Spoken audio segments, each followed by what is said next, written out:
starting at the beginning. Depending on the handle length, I'll use an alloy tube and then cut to the specific length. There could be any specific length, from 3 inches to 14 inches.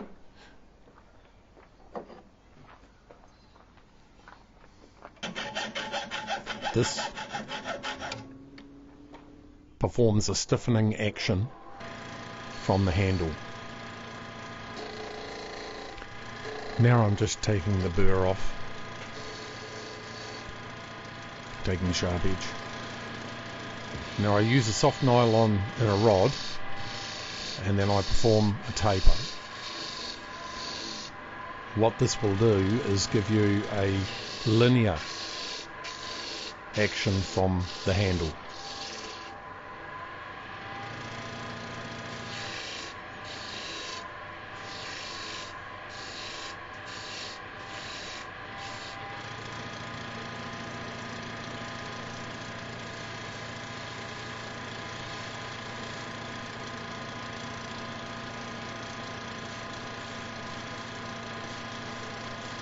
It can give you a very soft roll off or a hard roll off.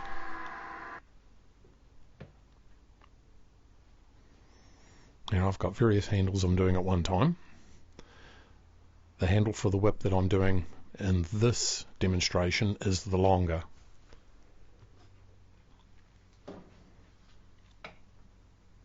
And that's basically riveted in place with a lead weight on the butt. The lead weight can be 2, 3 or 4 ounce. It depends on the overall length of the whip and the weight and the throw, and whether you've got shot loading.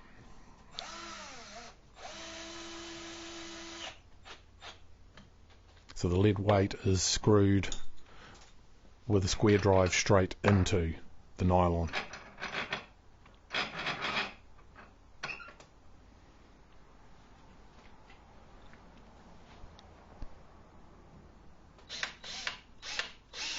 I've seen other makers try and wrap the handle with lead sheeting and create, like, at the hand hold point. That just doesn't work the same as when you put a lead weight with some kind of heavy weight at the butt, where the energy stops. You don't want the energy into your hand. Energy travelling down and then back up a whip will always stop at the point of most mass resistance, and that is, have a guess what, that lead weight. You don't want the hard hand. The hard hand will transfer all tension and energy. You want the soft hand, but have the weight that gives you a counterbalance.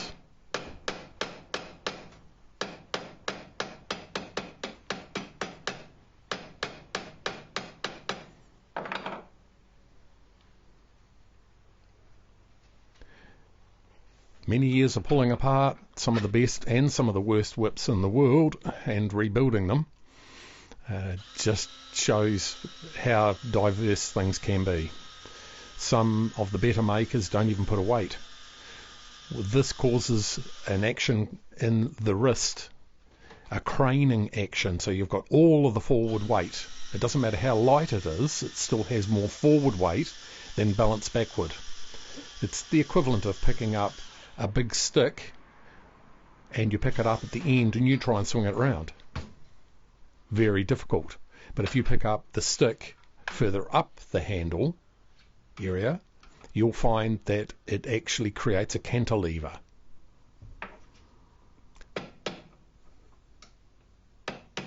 Right, I'm riveting in place now.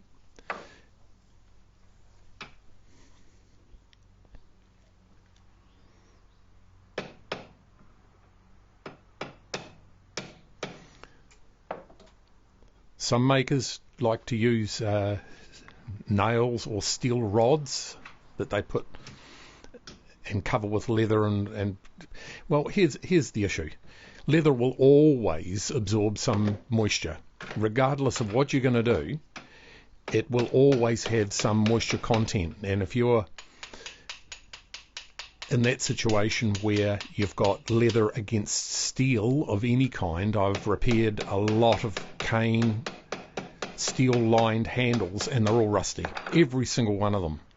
And some of them are so rusty that they're actually poking out the end. They've actually started to move, because as soon as you get some kind of rust, it gets a grip in there. There's no moving action.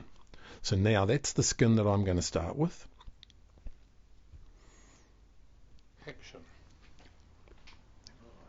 It's a flat skin. Yep. So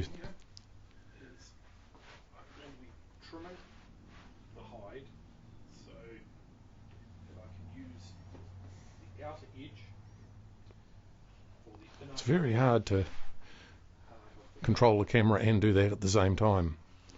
So it's travelled a wee bit out of focus because I've actually shifted my focal area. So unfortunately that can't be remedied, because this is a make of one whip with that skin. So otherwise you'd have to do another thing with another skin. So what you're going to see is me actually cutting this out and doing that whip out of that skin.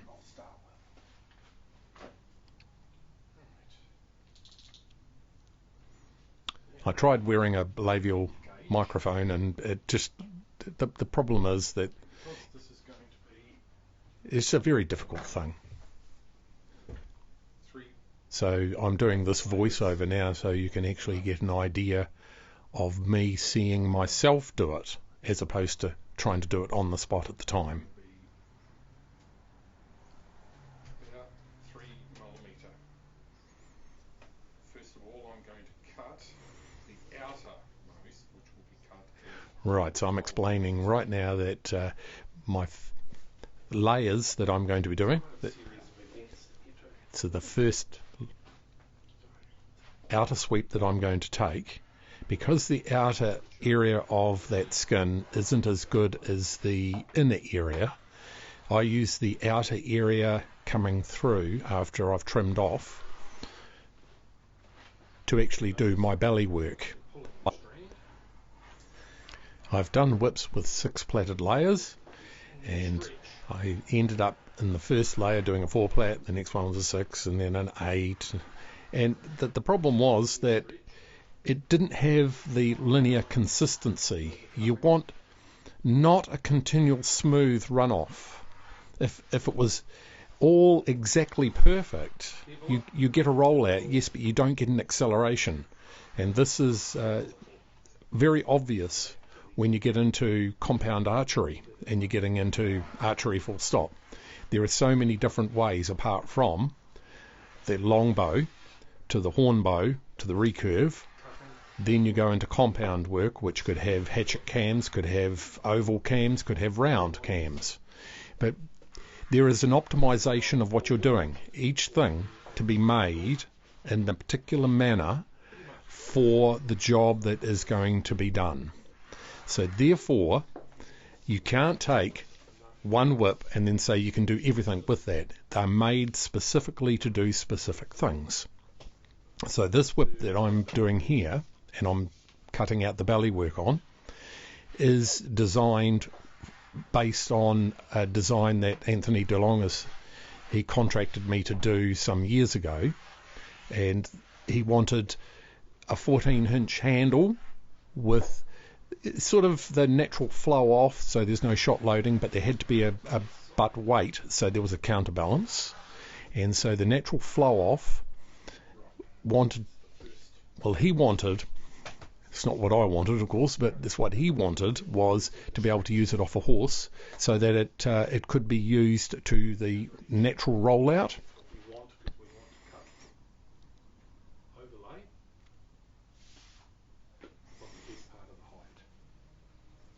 If it was shot loaded, it's very efficient. It's the equivalent of a compound bow. You know, other makers will say you don't need to do that. Well, sure, you don't. But here's the key. If you don't shot load, you then have an issue with that the weight has to come purely from the layers of leather and the way you construct it. So a shot-loaded whip is very efficient, and there are whips that I make specifically for target work that are shot-loaded that you can split a match with. You could easily take the ash off a cigarette with it. But as soon as you go into the natural weighted ones, they tend to have inconsistencies because of the natural way that skins are. You have more tension that you throw into it without the weight. It's the weight that actually creates the flow of energy down to the point. And that's probably the biggest way that I can explain it, that there is an energy flow, and how that flow happens and how that is cantilevered. Longer the handle, the least amount of movement. Shorter the handle, the more wrist and the more arm you need to use. Second belly. Now I'm going to go down to the first belly. So we started at the third. Started at the third belly. Go to the second. Then to the very first belly. Yep. So and that's a good plan. So notice the wider strand was that's what I would class as the third belly before the overlay, because the overlay does not really create much more of the support, inner belly support.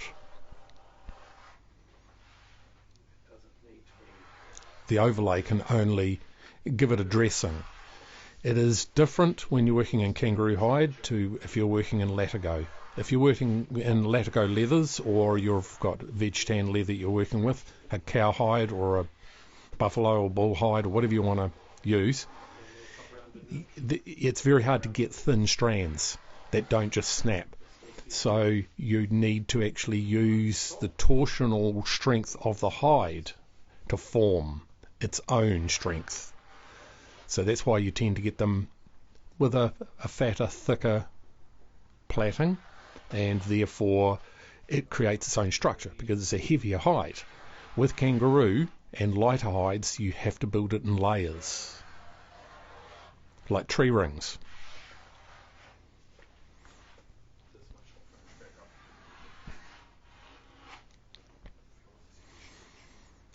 Yep, give it a stretch, and I'm telling at this point exactly how good that, after cutting the outer part off, which can have some stretchy parts, especially around the legs and around the neck. Yep, using that natural weight of that leather. Yep, the 1 7-foot, 16 plait.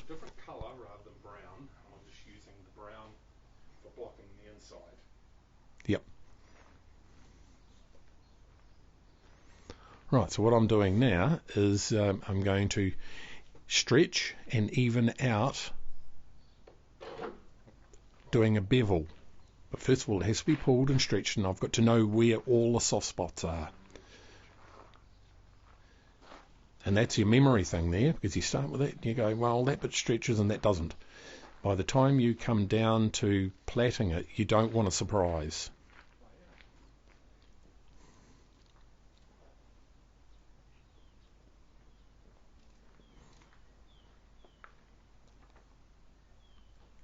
I have been doing this at this point, for 43 years, so got a few years of, now maybe that's not the best thing to do, and maybe I should do this, and maybe I should do that. 43 years, it's still, I'm learning that there are a couple of things that I can do differently each time. I've made over 10,000 whips, so that's a lot. There were some days when I was doing 3 a day. Not in the kangaroo hide, I'd be doing latigo whips. So understanding how to pull tapers, how to do beveling. That beveling is very important because I can actually feel even the thickness of the leather, down to the density of it, because it's flowing through the fingers, so I can actually feel what's going on there.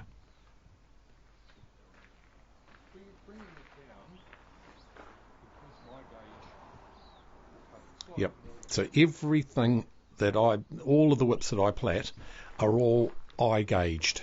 They're gauged by my eye only. So some use these little markers and little gauges and all kinds of weird and wonderful gizmos. But see, back when I started, I went, oh God, I can't use that. It's so, because it keeps changing.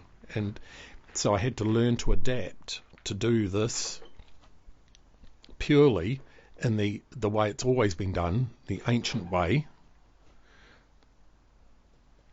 And it hasn't changed for centuries. It hasn't changed at all, the way that you would actually prepare your strands or your lace. The only thing that changes is the construction for the type of whip, because over the years many whip types have changed. The stock whip didn't naturally all of a sudden be that. It came from the stock being the handle, like the stock of a gun. It's a stock, and that's all it is. And that stock can be up to some of the whips that I've seen, old photographs in New Zealand. They were around 1860. These photographs, 1880 to...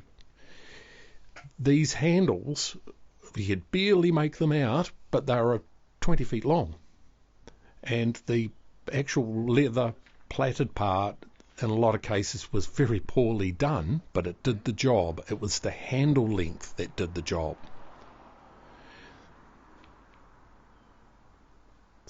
So checking every piece of lace, and I stretch it more than once. I'll put it, and then I soak it in my own compound, which is a beeswax soap, and it's all vegetable. So it's a veg tanned hide, so I'm not putting any animal fats into it at all. So that was many years ago. I decided to move away from what everybody else will say. Oh, you got to put back the fat that came out from the animal and put the brains of the animal and bloody old kidney fat and all that crap. It's all absolute rubbish. It's rubbish. The best quality, and I took this from ancient writings that I read about Egypt, about how they used to embalm people. And I thought, well, so there's got to be something that they knew that we don't know now. So, because every generation loses something and then gains something. So I actually worked on that and then started to build my own compounds. After many different makers' compounds went mouldy and had some kind of mildew growing on it and actually rotted the leather, and there was so many problems. I needed something that was more consistent. So the tanning process was good. I get all my hides from Packer Tanning in Australia.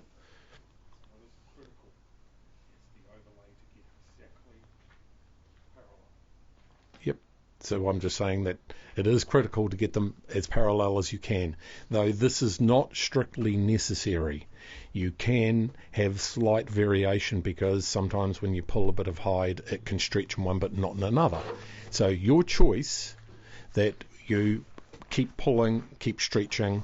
You can then put your compound on and stretch it again and do it all that. There is two different thought processes going on here when you start to put compound on your leather. One of them is you stretch it and you pull it as tight as you possibly can pull it, so tight that it might as well be a bloody stick, right? Or you pull it tight enough to actually just get the tension that you need most of all, right? It has to have flow. It's the equivalent in archery. Put it this way, if we had a 180-pound bow, a long bow, and you couldn't pull that back, what use is it to you? Somebody could say to you, grow stronger arms. Well, that's a load of rubbish. You need to have the right poundage on your bow that you can pull and hold. because you need to be able to pull it and hold it, unless you're a snap archer. That's somebody who pulls quickly and lets it go, right?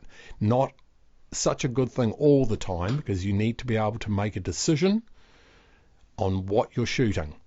So all of this, you've got to do it now, isn't necessarily the best thing. So it's again with a whip. So putting too much tension in means that it takes a long time to work the whip into getting it pliable, and then that tension, sometimes I've had to rebuild them from very good makers. They've been so stiff that people have come to me and gone, oh, I can't use it. It just is not usable. So I pull it apart, release some of the tension, and then they will come and pick it up and go, good Lord, I can use it now.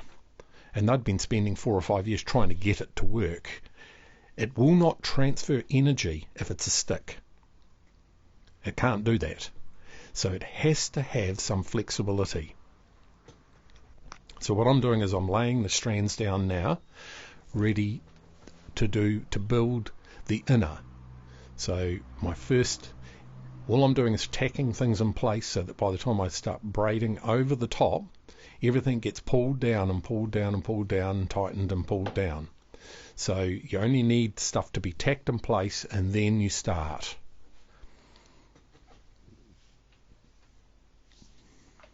So really the key to this is that there's its own tension will hold all of its pieces in place. And very much like the ancient boat builders, or say the Vikings. Now, how did they make a boat so it was able to sail across the sea? For one thing, they didn't build it completely leak-proof. They built it so that it would expand and it would actually then swell up. So the key to it is soap in leather does the same. See, I've got a container to the left there where you can see my hand now. That is a beeswax soap with vegetable oil. And what I'm doing is going to soak all of that. It's actually a semi-dry hide that I buy. Some of them it is what's the grade is called K-Whip, which has some oil already put back in it. Sometimes I don't like to use that because you can't control what sort of stuff they put in it. So I would like to put my compound, which is, it's a form of soap. If it gets wet, have a guess what? It swells up. You know, like the bar of soap in your bath? It will swell up. And if it swells up, it pushes water out. So the key to the whole deal is that each little thing creates a bigger thing. So little parts. Now I'm going to secure this in place and roll that down there. So I'm starting to create a linearity at that beginning. What I mean by linearity is that you've got to actually hold some things in place, because when you start to really pull a braid over the top, you don't want anything moving. I've repaired a lot of whips where they haven't done that. Some of them have been done very well, where they've been able to braid and hold and braid at the same time. It's a very difficult thing. If it isn't something that you can do, then you don't do it. Just tack loose braid with very fine thread. Sometimes you can use, here we go, bowstring. Bowstring is perfect. I use B50. So B50 is a sort of a waxed line, and that it's a modern line. That means that it's not necessarily, it's a polyester. So any threads will do. Originally it would have been sinews and other, even fibres from flax, and there's all kinds of things that it can be. Main thing is tack it in place so it doesn't move. There's nothing worse than it slipping when you're trying to get really a good form. And the reason why I use polyesters on that, just on those binds off, is because you can heat it down and now that forms a set. It's already set there.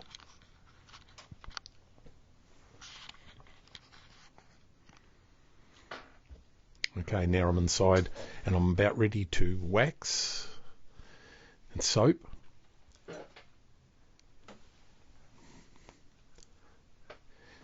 What I'm really looking for here is to get that compound in using the heat of the hands, and I can also then feel the pliability of the leather. When I'm working it, especially for me, it ends up feeling like it's sort of a plasticine-y it starts slippery like soap, and then with the wax it starts to get a grip, and it feels like very much like plasticine, depending on who's listening to this. The plasticine is it's just kind of sticky, and you see I'm starting to feel that it's starting to soak in, and it's there, it's getting sticky, and you can feel it. It's the natural combination of the soaping and the waxing. So soap would only give it slip. It slips through your fingers and it nicely slips that braid in place. But the wax that I'm using also creates a real solidness and a nice barrier. So it starts to feel sticky.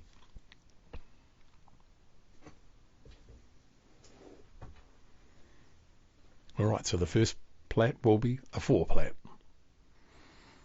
For this particular type of whip with 3 bellies, I'm going to do 3s of 4.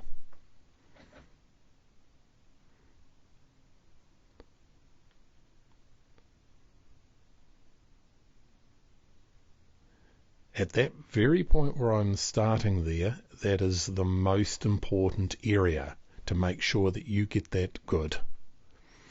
The linearity coming off that taper, you must also start the plait and give it that tension at that particular point. It's not strictly necessary to get that tension all the way down, pulling as hard as hell all the way down. That does not produce a good whip. All that produces is a stiff whip. So what do you say would be good? So stiff that you can't use it, has no flow. It certainly wouldn't be any good if it was all floppy and all, too loose. So I'm using a different coloured thread there so you can actually see what I'm doing. I'll finish that 4 plait and then I'll point out each strand, because remember I'm going to end up with a 7 foot. So I'm going to look for my linear tape off. So I'm looking for short strands, how that's going to, what length. Now that's a memory thing. The 2 that I tacked down earlier give me the full 7 foot, so I'm looking at the end of the 2 and then pulling that at the same time, looking for where each belly will end. Again, it's a bit hard to keep the focus when so that was a difficult situation because I couldn't see what I was doing, because I can't cut a knife and look at a monitor at the same time. Tried that. You end up cutting your finger. So, yeah, because you're not paying, you have to pay attention directly to what you're doing.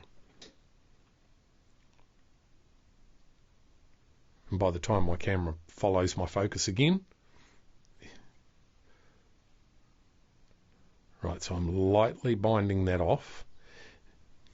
Then you can create an inverted binding coming back up again, so it stops any spinning.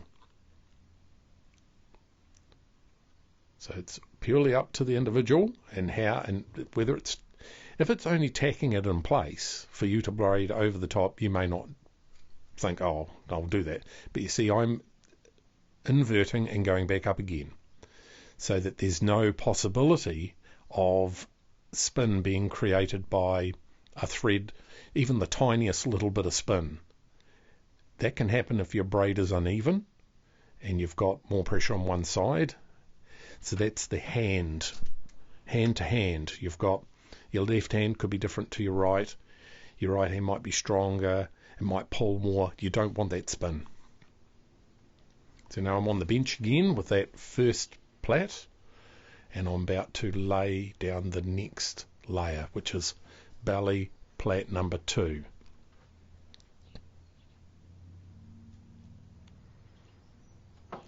So I'm trying to condense 2 days of work into a very short span of time so that you can see. There is a lot of laborious parts of the plaiting where it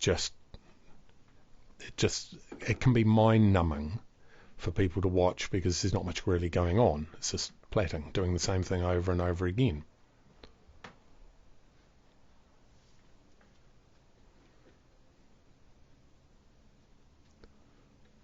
Right, so tacking it in place because there's going to be a plait over the whole length of the handle. So that is going to be held in place again. What I'm using, the type of contact adhesive I'm using is shoe industry contact.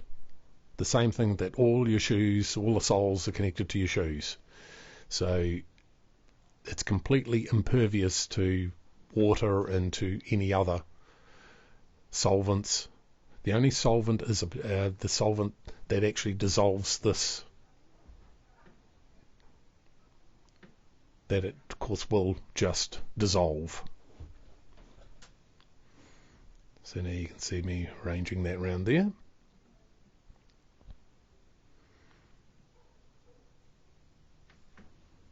Right.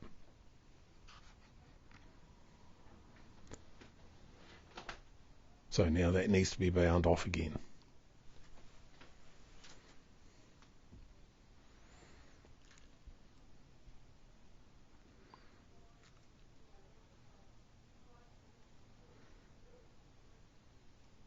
It's a bit harder to do when I've got to consider the camera every time. Everything you're doing, if you've done so many of them, a camera is kind of like having somebody looking over your shoulder all the time and asking questions. What's that for? Why is that? Because you're trying to present it so that people can see what you're doing. So excuse if there's a couple of times when the focus runs. My Canon camera can shift focus, but if I'm moving far too fast, it's never going to be able to keep up. And I didn't want to put it on sort of an 18mm lens, which means it was so damn close to me I couldn't do anything. So it had to be, the lens I'm using is an 18 to 135 on this, and most of the time I was sitting on about 65mm lens. It just gave me a little bit of distance. There were times when I went to the 80 and 90mm.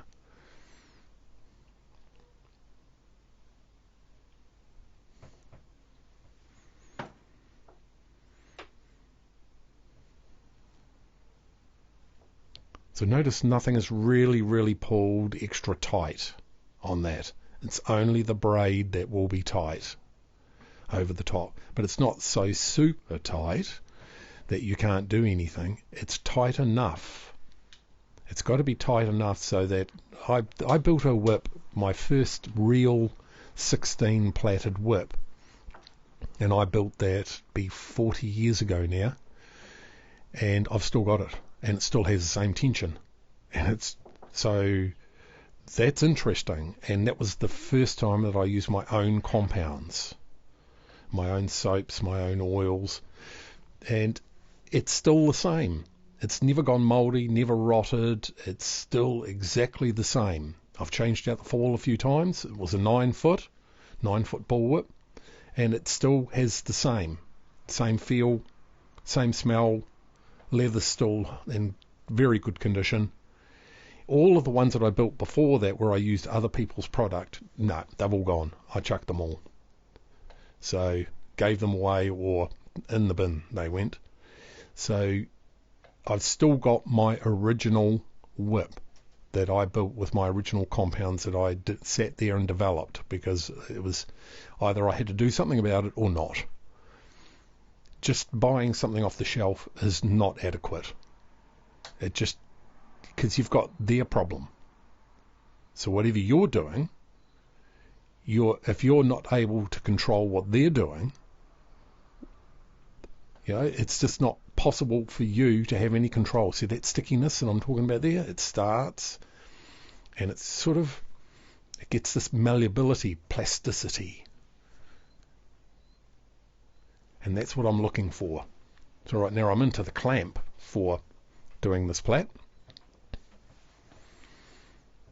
I don't use vices and clamps to do a lot of the braiding. I'm a swing braider, which is I do a single point of tie or a double point, and then allow it to sit in its own natural way. There are many others I know that actually use clamps and vices, and then they use ring clamps and all kinds of things so they can arrange the strands exactly perfect, which is fair enough. I just never found that to be the thing for me. So I'm really pulling that in a particular manner. Right. Now I'm going to, before I go further down, I'm going to give it because this leather will actually take a hammer, put it back in and start pulling again. So that's now arranged it in a manner. So now when I pull it, there it goes.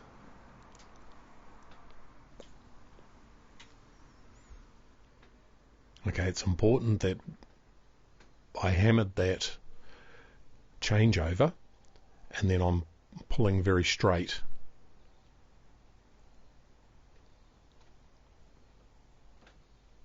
Right. So then I'm going to transfer that to a swing hook, which allows it to form its natural, it'll have its own natural flow. You can't stop that from handmade whips. They have a sort of a sway, a bend to them, and some a lot more than others. I try to take that sway out, but I'll transfer it to a swing hook when I've got to a point where I know that it will naturally form. There is no way to have a natural leather whip without its own sway, its own form. It is impossible. And I've done them up to 48 plait with 7 plaited layers. It doesn't even it out. It's because the very action of the platter will give it that. So even if you've got the interior exactly the best and you turn it over and you oppose it every time, it still will not make it a whip that doesn't have a natural sway to it. So once you learn the sway, you'll know that there's a forward and a return. You'll know that there's an action to it.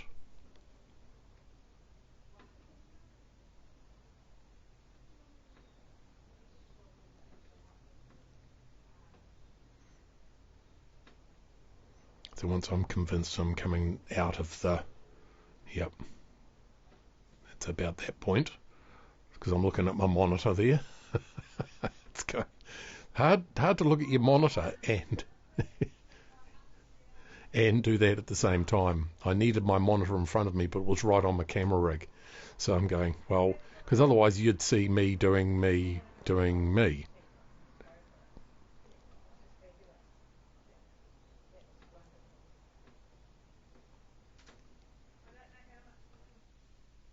Right, so now I'm on the swing hook.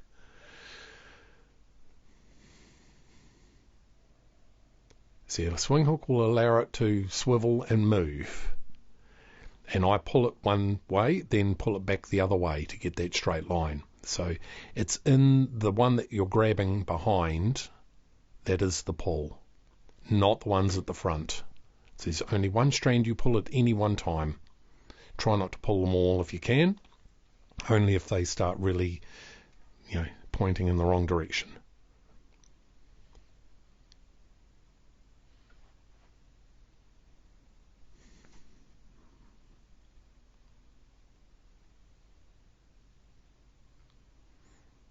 I'm coming out past the first belly taper off.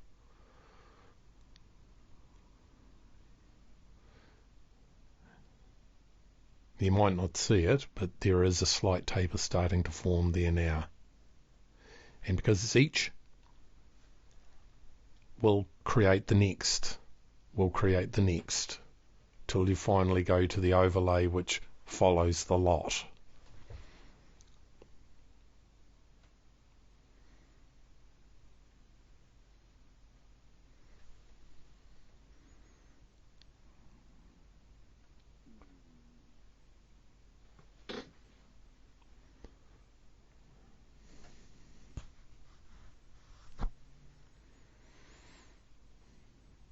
So I'm about to stop that plait and do a light bind and taper out those strands.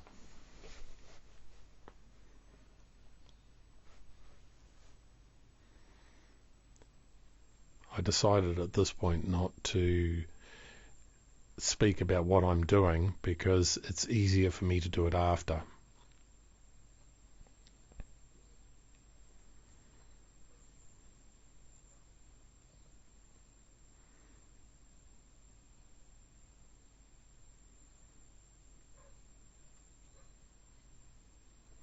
So now you can start to see that taper, can't you? Right. So that's how it's formed. And you get to the point where if I'm doing, say, a 30-foot whip, it's not all tapers. It's tapered in a non-linear fashion in certain circumstances, but in quite extreme linearity in others.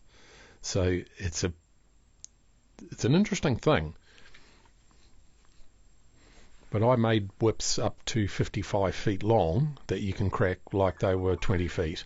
So there's no difference. It just is timing, all timing.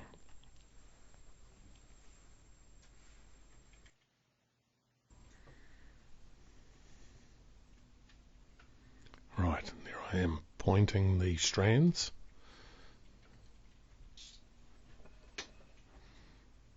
Again, it's all just done by eye because you've got the length that you see on the floor, that's your total overall length, the length of each belly where it should finish, and then the pointing out and tapering of those strands. So you go, right, okay, and it's after doing many hundreds of them.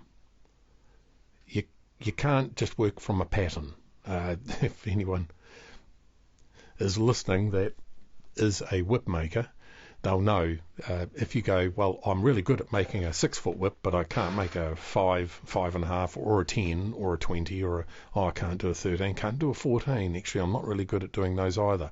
That's because you're trying to work to a formula. Stop the formula. It does not work. You need to have the guidelines that you work from in your head. So you go, right, that'll kind of have to run out to there, that'll run to there, and you pick up your whip when you finish and you go, well, that actually was pretty good.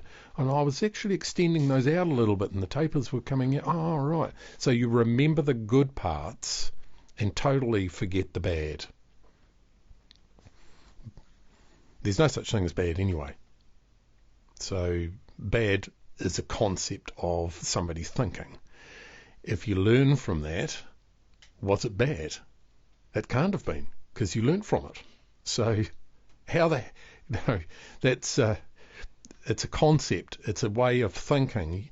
If you think things are bad, don't do it. Right, so what I'm doing now is I'm going to put just an under bolster, which creates a kind of linearity again. The problem is with plait bolster, you create really bad sway. So I try to get all my plaits done if I can, then do bolsters afterwards, because then I can oppose any of the angle and flow. So, right, what I'm doing is making sure there's no shoulder that it's coming off. and that should meet itself all the way down. So that's what I'm doing. And then that soap, as I said earlier, I'm looking for that stickiness. It actually, when it locks down on something, when you pull apart a whip that I've made, and I've pulled apart a few to actually do repairs and to change certain things, and I've noted that things are really stuck down. Not with glue, with beeswax. Beeswax allows moisture to come and go, because the bees wouldn't have it if this is the whole thing. The bees make such an amazing product that we just really don't have a clue. Of course, the Egyptians and Mesopotamians, they actually worked it out long ago that there was products that were, wow, yes, Apis the bull.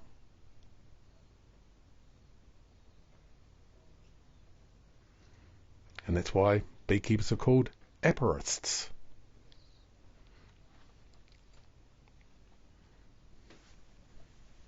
It's an ancient art, long gone.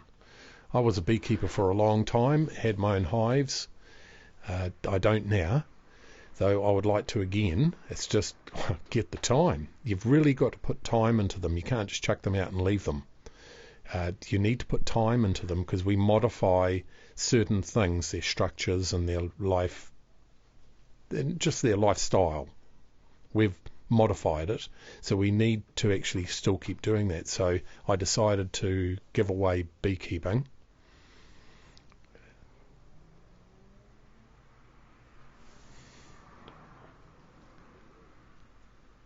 But I'd like to go back to it, because I reckon there's more products that can be made from bee products, not just honey.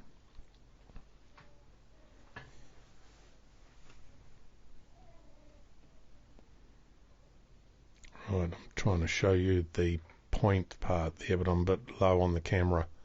So, and I've got a double image with double light coming in, which makes it very difficult, because I've told the focal area would be further up. So all these things in production, they're good.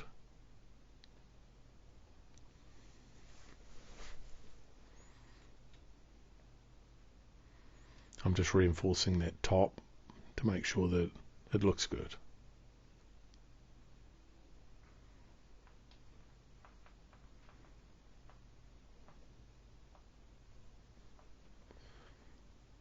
None of it's tight, pulled really tight. It's pulled tight enough so that every single one of those creates its own little bit of tension. So you don't need over tension.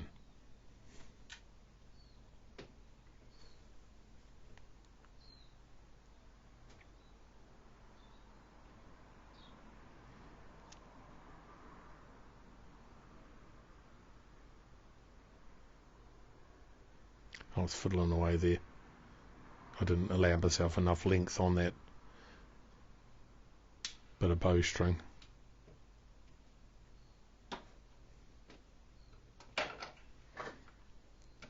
Right, so now I'm going to hammer it all into place. Just gently.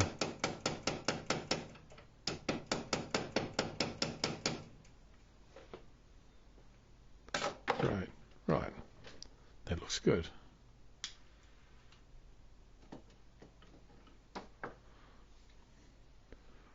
Right, so this is the first underbelly, because then there's going to be another plait. So that creates a smooth runoff right off that handle. So I'm giving it a roll so that I don't necessarily need to roll all of the bellies as I do them. Sometimes you can if you want it in a very consistent and all of that. It's what you're looking for is to disperse any consistencies and inconsistencies. So that's what you're doing when you're rolling. And anybody can take a brand new whip that's just been done and rolled and hold it up and go, oh, look at how beautiful the taper is and how linear that is and how perfect that is. Anyone can do that. You do it on an old whip, and that'll tell you how good the whip maker was, right? Or is currently, because a lot of them are all dead now. But the really good ones, you pick up a 50-year-old whip, and it still has the same as when it was made. So it's not like it needs to get any better or get any worse. It just is. So I do that show where I've got stock whips that are cheap, my cheapest that I make, and I'll pick one up, roll it on the ground. It has a perfect circular roll up, and everybody else uses them, and they've been thrown around and they're hitting the ground, but it's just a let go for plat. And then you can look at that and go, well, look at that. It's perfectly round, and it's probably 20 years old, and it's still going and still working. It's probably on its 10th fall, but it's still the same.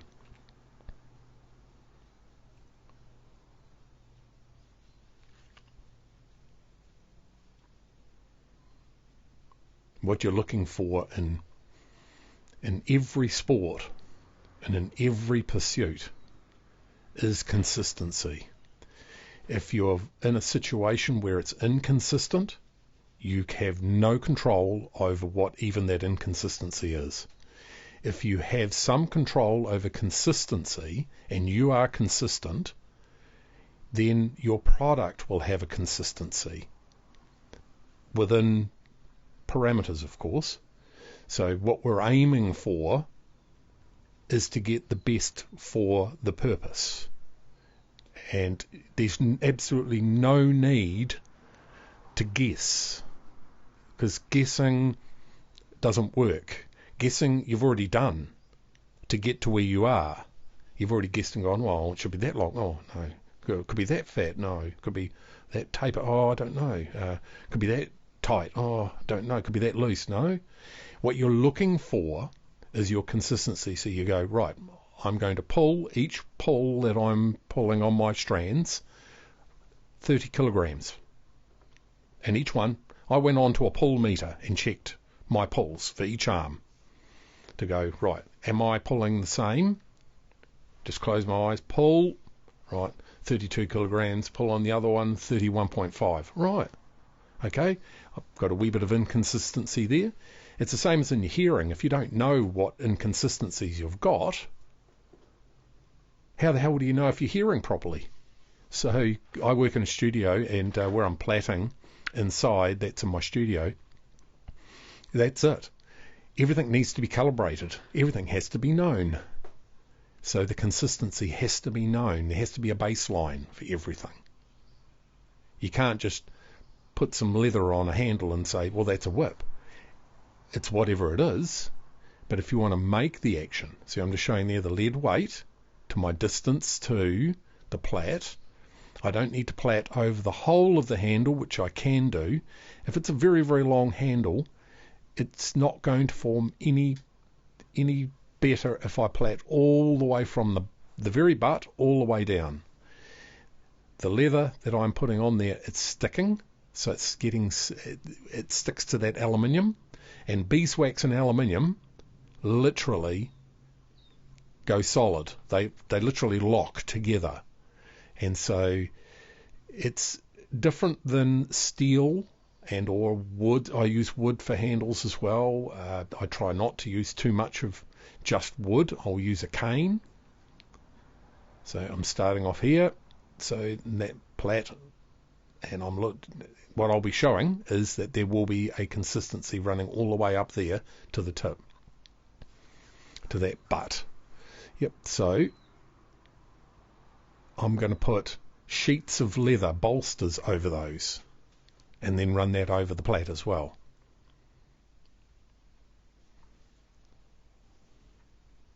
So I've gone back the equivalent of 6 inches, nearly, maybe 6 to 7 inches, and you can go back further if that's your thing.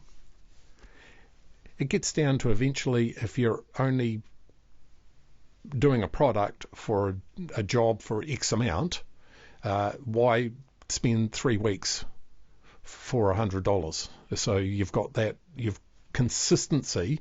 If somebody said, I need this in 32 plat and I'll be platting all the way from the lead weight all the way through. But I wouldn't make that handle that long for a 32 plat because the strands would be too thin. So there's all parameters for the different situations that you're working in.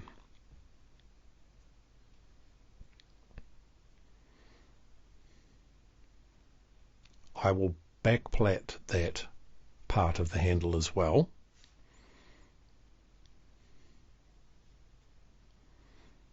As long as I'm getting it together and there's no gaps and there's a straight line running down there. So you notice I've got that on a tether, and it allows it to swing.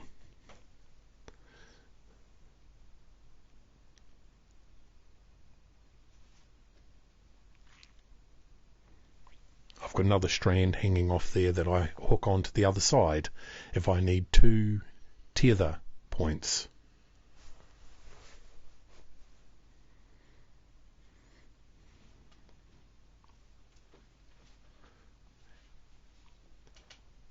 And it's getting sticky there. It's the bits of leather are starting to stick together. And there's a time when what moisture there is in the soap actually is given off, and then it actually cures. And it cures to the point where it's not quite like a bar of soap because it's a very low caustic. I use shaved up soap so that it's second hand caustic action. So what I'm looking for out there is the line. My braid line should follow all the way down there. And there it goes. And you can actually look at it and go, right, there's my line. Okay. You look at the diamonds and line the diamonds up. I'm heading down through the taper. Now that was built earlier, wasn't it? You're looking at it going, oh gosh, now it's actually showing a continual taper. Well, it does. And a straight line. So if you've got a twist either direction, to the left or to the right, that's because of the pulling on that back strand. So if you're not pulling enough from one hand to the other, that's that inconsistency of pull.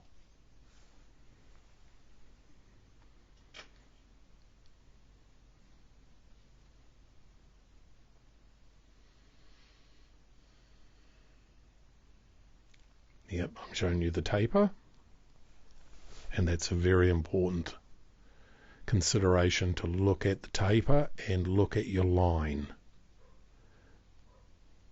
Though it actually does not truly matter if you've got a wee bit of travel either or either.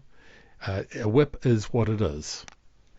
And for those who are starting out and they've probably done 20, maybe 40 or 50 whips, and they're going, oh, I can't seem to stop this one from swinging. I don't know why. It just seems to do that.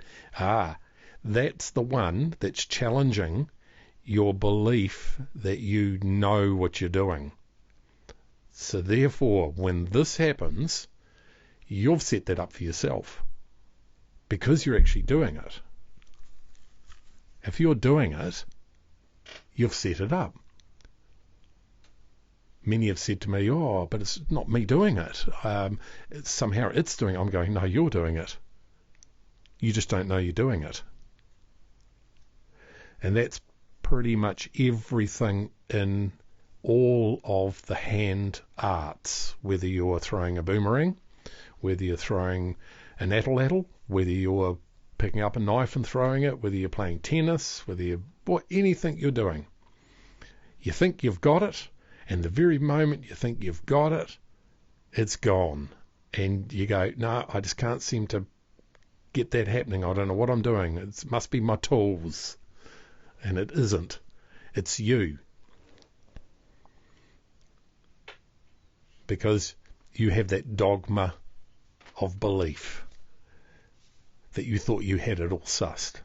It will challenge you every single time. There's always something to challenge you. And if you think you've got it, and you think that's it, then I'd say you're probably dead already, mate.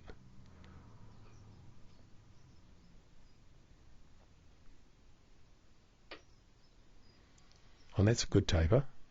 That's actually been thought out. It's funny, isn't it? It's been thought out.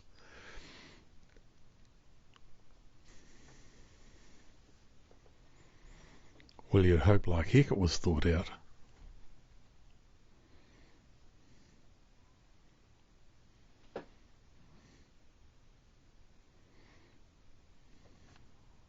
You've probably noticed I don't have a cameraman.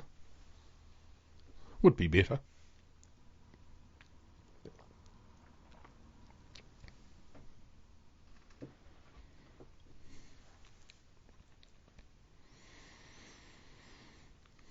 Right, you'll be able to see the two centre strands that marked my completed distance that I need, and I'm going, there it comes. So the final overlay will be the 4th plaited layer and will be the 16. There was no need to put a 12 under the 16. It wouldn't achieve anything when the multiple plait layers happen. There's too many makers who have real opinions about that. I've seen some of the best whips, old. I've reworked them, rebuilt them, and they've only had one plaited layer in the belly, and I'm going, wow, how did they do that? They had put a continuous bolster all the way over the top and made it seam, and they'd cut it as they went, because you can see it wasn't a consistent cut. They were trimming as they were going. That is the quality of what they were doing. So saying that you need bellies that are, 4, 6, 10, 12, 16, 20, whatever, it means zero. When somebody could do one good one the right way, and it was superior. So it's not in how many plaits are in the belly or the number of the strands that you're plaiting. So there's my final. I always go out a few inches further because there's always that, as you're going plaiting to the point, you're pulling a wee bit tighter and sometimes you're shrinking the length.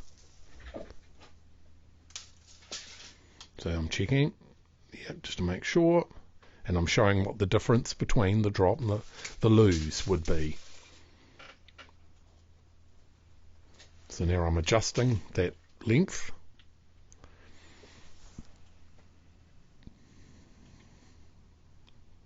And look at that, right.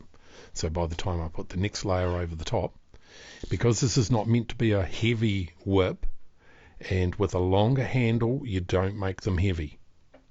That's a very big mistake. So the longer the handle, the more there is that you need to consider, the less weight. I was going to say the more weight was incorrect. The less weight, the more you need to consider, the less weight.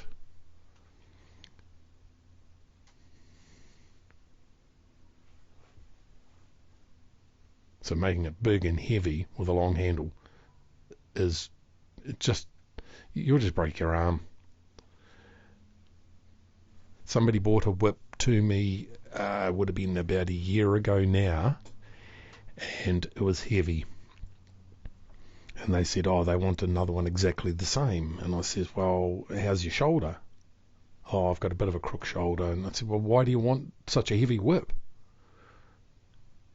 Well, it's just what I'm used to using. I said, well, but if it's buggering your shoulder, why are you still using it? Well, that was because he didn't have anything else, any other knowledge.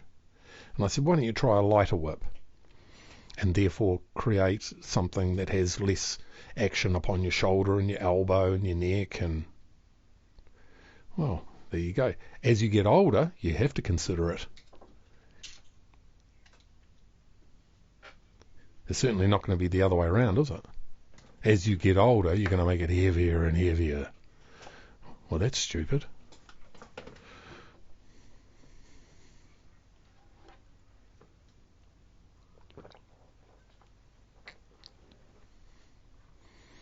Right, so what I'm going to do is back plait. That's sticking. You can see it's like glue stuck there. Look at that. So I'm going, wow, that's good. And it hasn't fully cured yet. So when it does cure, it sticks down.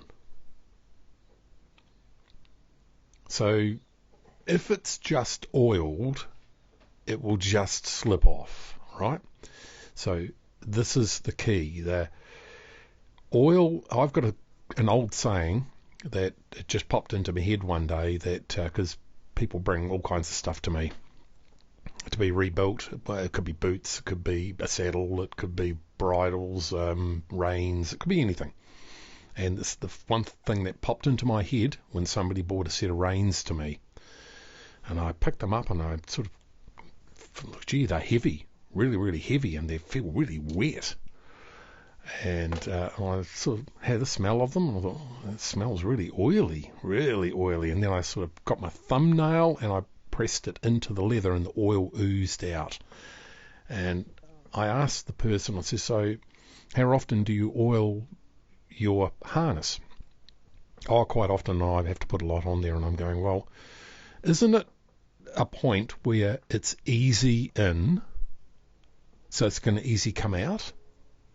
So what I did was I put it on some paper, and I've told them to come back next day, and I put it on some paper, this whip, and let it draw out the oil. And I said, oh yes, I've finished it, and come and have a look. And I lifted the piece of paper off the top of the whip and lifted the whip off, and you could see the exact mark where the oil was soaking out. It was only one day down onto the paper.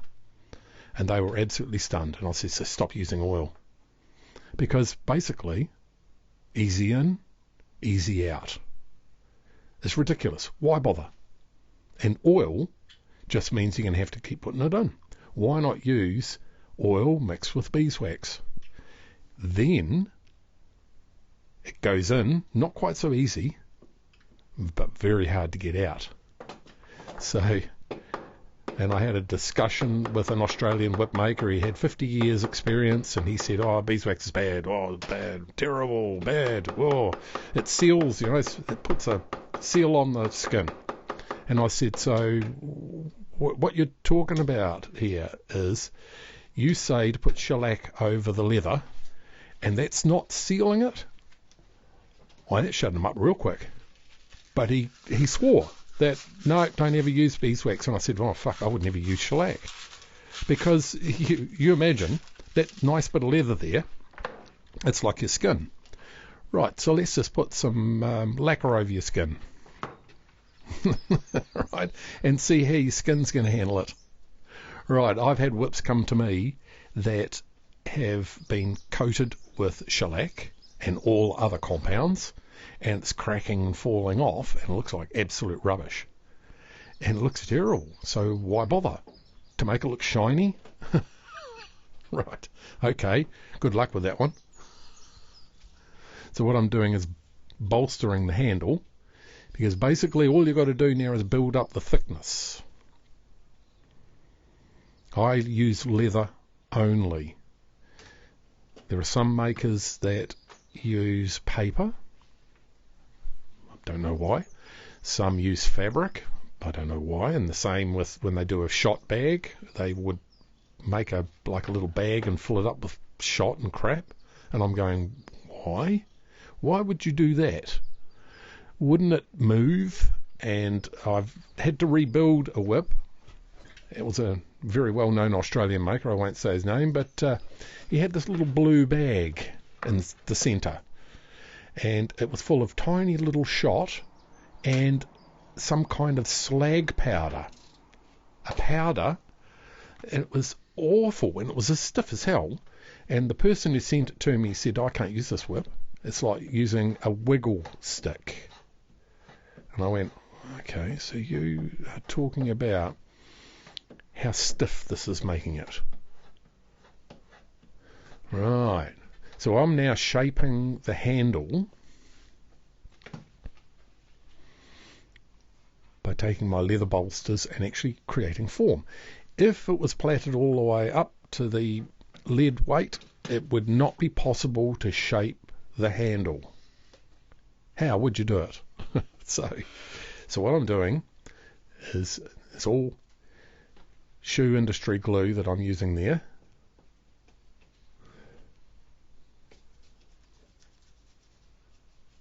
Same as the glue that holds my shoes on, the soles on my shoes that I'm wearing at the moment. So, and I've worn those for many a year. Right, I'm just sticking that on to give some kind of form.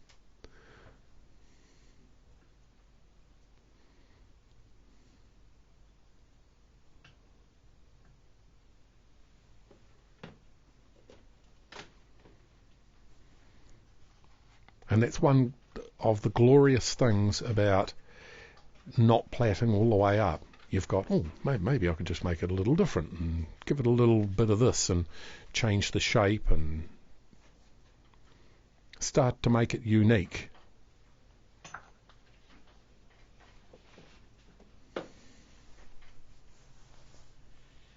I'm marking it with my thumbnail, so then I cut. Don't cut all the way through, I only cut just to the leather, so that'll you hear me tear it off. Right, so it doesn't cut all the way through to cut into the next layer. So now I'm going to create another over bolster. Right, so I've started to shape the handle, creating a taper in the handle, and that's pigskin that I'm using now. All kangaroo before, but now that's a wee bit of pigskin, and pigskin is really a very durable product. I made for many years whips and ropes out of pigskin, and they probably still getting around.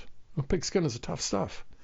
It's quite light though, so I prefer to use kangaroo, but yeah, pigskin, it will work if it's been tanned properly.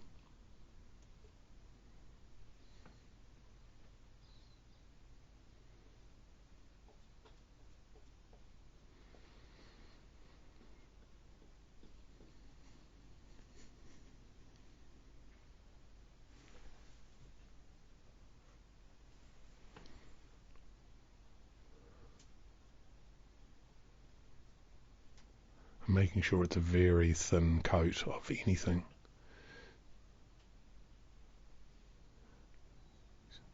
The last thing you want is big piles of glue. For it to be used effectively, it's a very thin coat. Then it's like rolling a cigar, isn't it?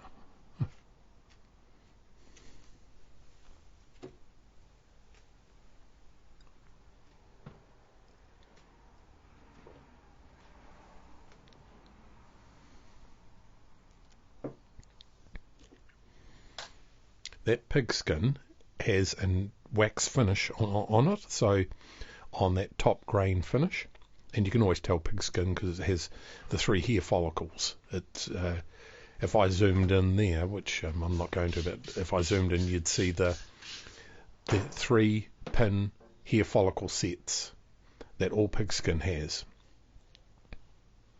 That's how it's identified. Make sure I've cut just the right amount of the layer, and then there you go. So that forms a really good handle. Now I've got to go over that. There you go.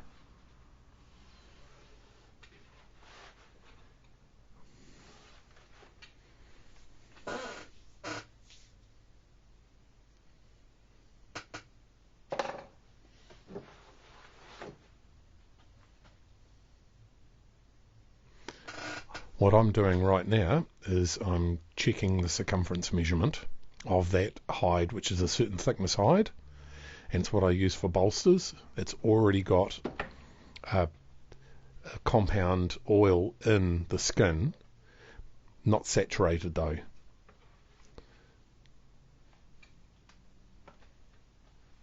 So this will allow me to cut that exact, so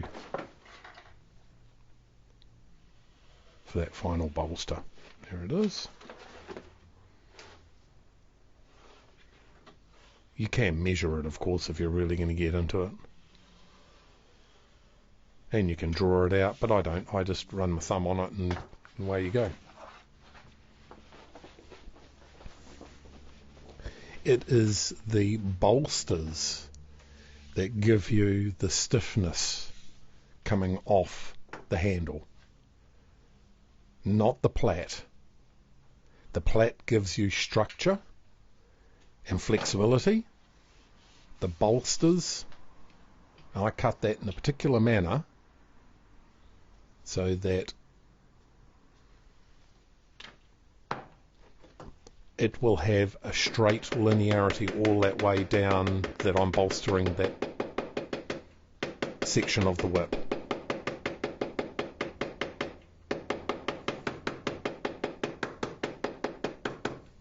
I prefer to hammer it down. You can roll it, but rolling it is not quite the same.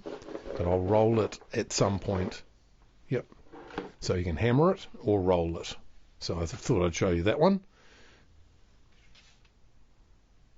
Now I'm cutting a bevel on that.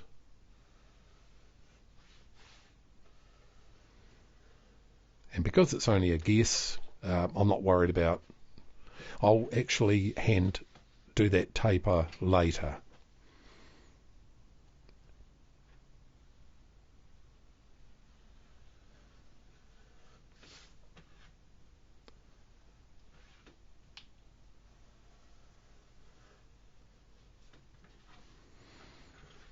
Right. So that's the bolster. So that's the second bolster, but this is the over bolster. And as bolsters indicate, it just adds circumference, it adds and supports. But that's what truly creates that linearity that comes off the handle.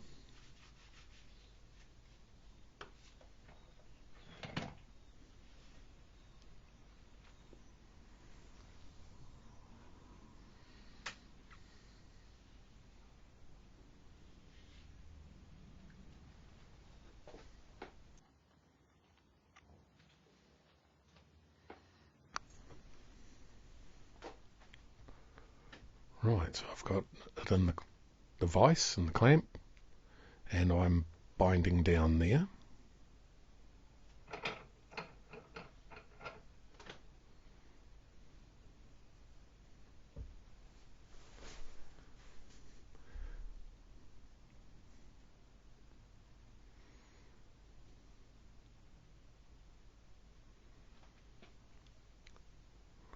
Right, so that creates, as I said, a linearity and gives me more taper. But closer up towards the handle, it's a complete wrap. So that creates that nice changeover from the handle.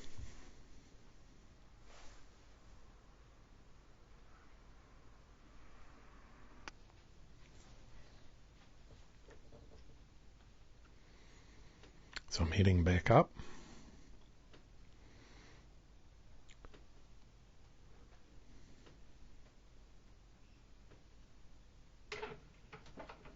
I don't need the thread that is holding everything in place to be tight.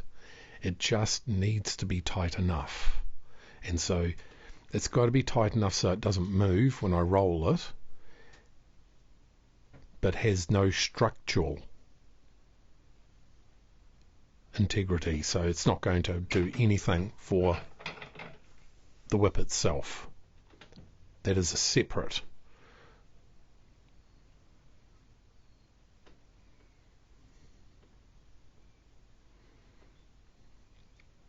That's all I'm doing is opposing the spin to stop the spin. If by chance you're pulling it so tight that you're creating a spin, that will always be there in the whip, regardless of what you do. So the idea is to oppose it so that you don't have it. So it's a mitigation, if you really want to get down to it. For whatever action you're doing, what is the result? And that's really where it comes into in whip making. What you're doing, it's always a series of trade-offs. So what are you trading off? Flexibility for tightness for inability to perform a crack with a 20-foot whip 3 feet in front of you. You have to throw it all the way out. You can't, there's no way of doing it. So now I'm just rolling that whole bolster. Just putting pressure when needed.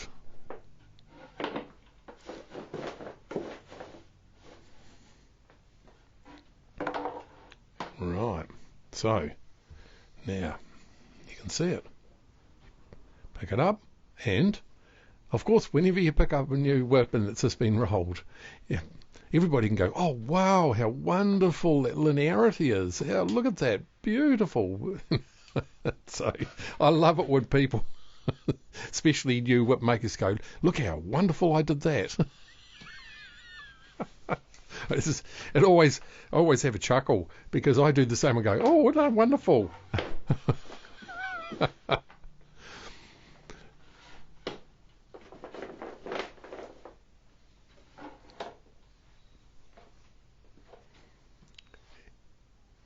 And then it's that roll that you want. You go, right, if it's good and you can roll it and it's not going flip, flop, and it's not causing a lot of problems, right, then the overlay will do well. So I'm now going to sit here and just cut overlay. I always cut it a little bit wider than I need, and then I'll cut it down. Though this looks like I'm actually cutting something else. I'm probably cutting off another belly off that hide before I go into the, I need to get into the really good interior.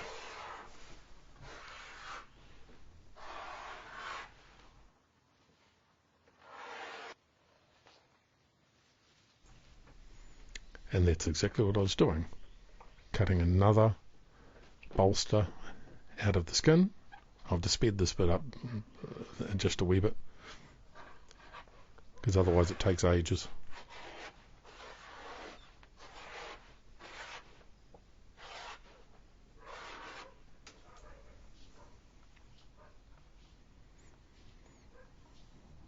Again, testing to see what stretch there is.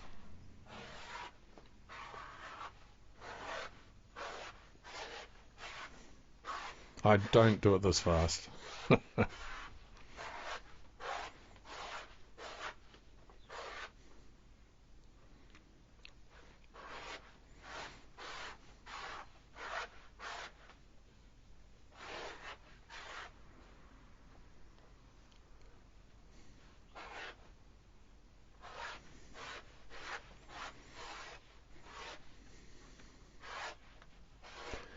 I must say I have done thousands of kilometres of this.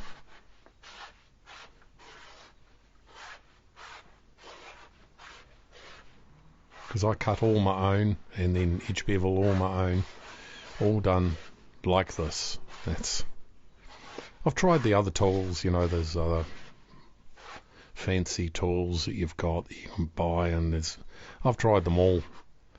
And the way I started with a very simple strap cutter, and I've reshaped it and rebuilt it. It actually does a very good job. It can, by using the level of the cut, it will tell me what's going on.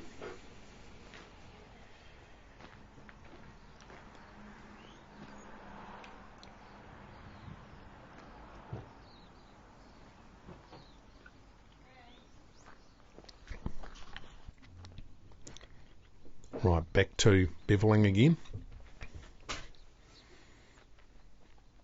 I sped this up again because, look, when you're doing for a whip like this, 7-foot 16 plait. My strands will probably be less 4.8 mil, maybe 5 mil wide, and I will do around about 300 meters, and there's nothing worse than getting a and then I'll pick out of the 300 meters the best of the strands, and then come down to what is necessary for this grade of whip.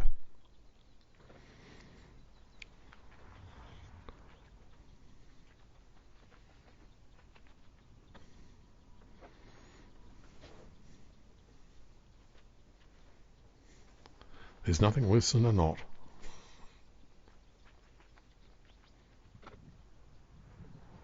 Gee, I tend to walk backwards a lot.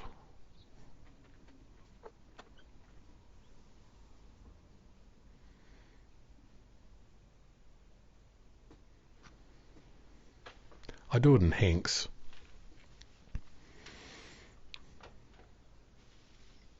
Right, so I've laid all my strands out and worked out around about what lengths I need. That's irrelevant because that's my process, so it's better that you could just make them any length and keep them all the same length. For me, I kind of, to minimise the wastage, I will actually measure things out. And it's all by eye. I don't do it by measuring tape. I lay things out on the ground, and I look at what I've done before for that sort of whip. Now, what lengths would I use? So I've ended up with 16 strands there, set in lengths. 8 point to the finish. That's 8 plait to the point. And then 16 start. So I'll drop one strand at a time.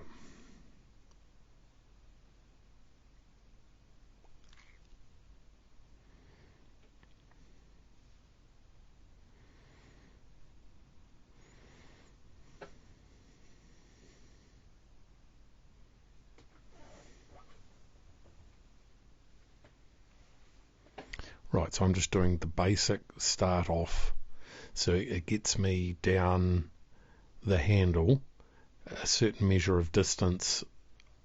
I'll back plait all of that because I don't just leave it the way it is.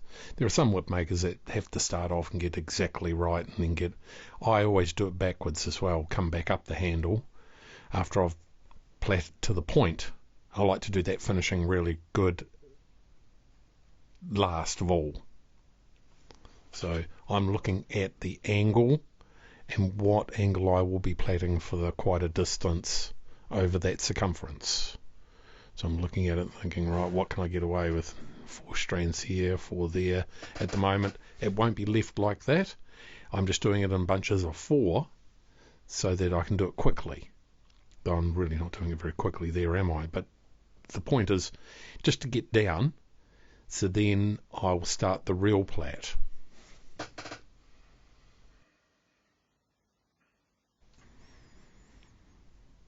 It is quite slow progress, because my angles need to start to come right, and I've got to get those angles exactly right.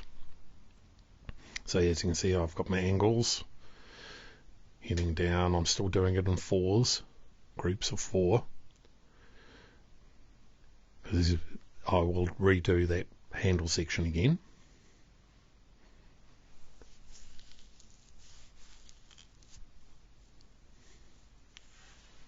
Right. This was under very low light conditions, unfortunately.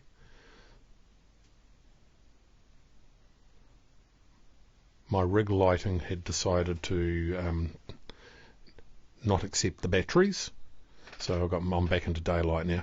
So I thought, right, that's enough because the lighting just was terrible.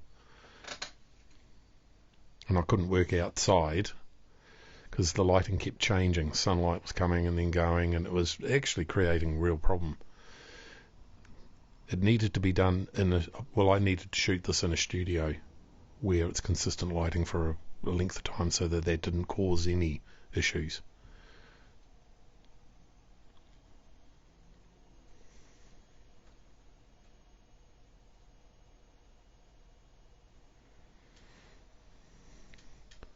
That's looking good so far. I'm starting the actual real plait. I'm using a single tether at this point so that I can move from side to side and look at my angles and everything happening. See, look, I look under. So that's very important. If you're in a clamp, you cannot see that.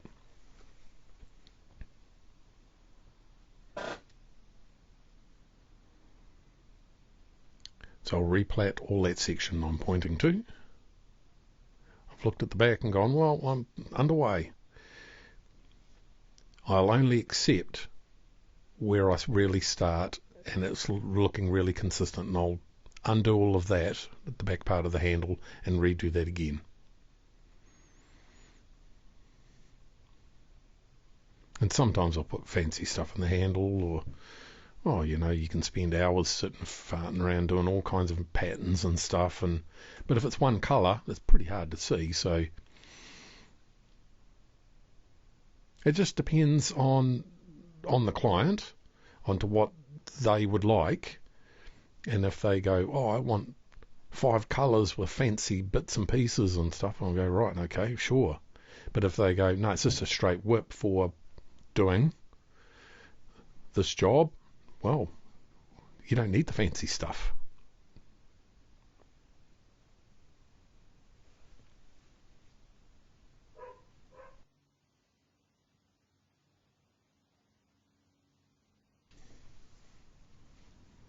The stickiness, that's what I'm looking for. If it's at that mellowness, if it's right, it's moldable, malleable, and it sticks.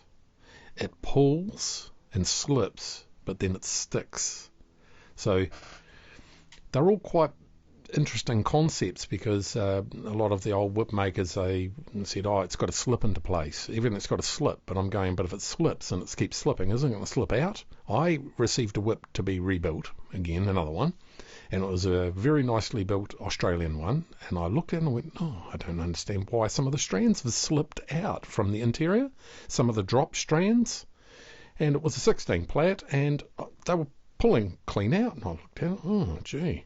And I looked at it, and so I undid it, as you do, because there was 3 strands that slipped out. And I thought, well, if it's 3, and if it was a 16 plait and it was dropped to 8 to the point, right, there's going to be a few more that are going to slip out. So I had a look.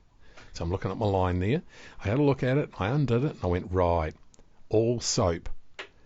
And it got a wee bit wet, and they just slipped out, because he didn't, whoever it was, didn't allow for enough tail out, which you'll see I'm going to do later, because you tuck a strand in one at a time.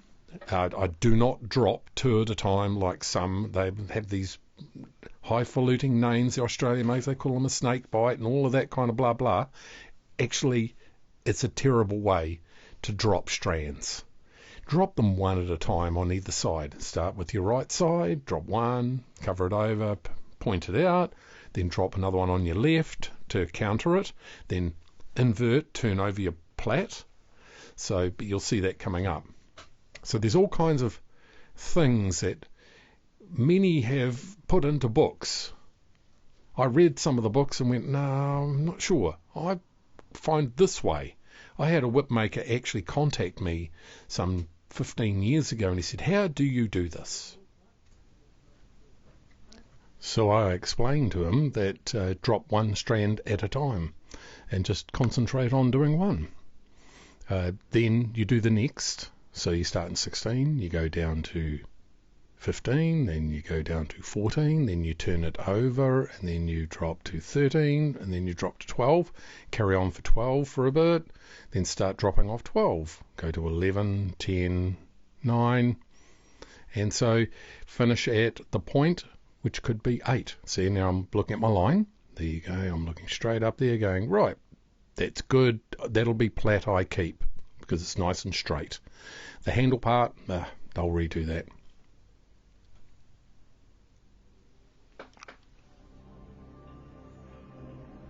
Okay, this is a 16 plaited bullwhip. What I'm going to show you now is how to drop strands. I'm plaiting in 16 plait at the moment, which is under 4 over 4 under 4 over 4 on either side, and you can see the shortened strands. They are the ones that I'm preparing ready to actually drop. As you can see, the line of my weave is quite straight, so keeping it straight as you drop strands is the key. Now I've pulled that one under and I'm holding it with one finger underneath, and you swap holding the under strand. I've dropped it on the left, so on that left side I have 3 at the bottom and 4 at the top part of the weave. Now I'm going to show you it. There you go, there's the strand. Being aware that you need to give that a little pull to pull it into place, but not too hard because you'll completely distort. I'm getting my knife ready because you don't have enough hands. I'm going to keep weaving under 4 over 3. So effectively I'm plaiting 13, not 13, effectively I'm plaiting 15 at the moment.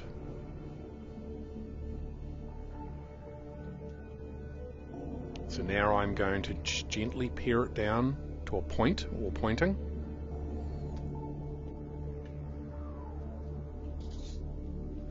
Plaiting maybe 3 to 4 inches. You can hold that strand all the way and actually tuck it under to give you a little bit more bulk underneath. I prefer to get all of my foundation, the belly of the whip, really a good taper and not worry about holding strands underneath. I will only do that if I feel that I need a little bit more weight as I'm going down to the point. So now I'm getting ready to drop one on the right hand side. And see, I'm just straightening my line, and there it is. That's the one I want to drop. So it's got to be close to the bottom so that you can tuck it under. And my finger on my left hand is just holding it in place. Now the right hand.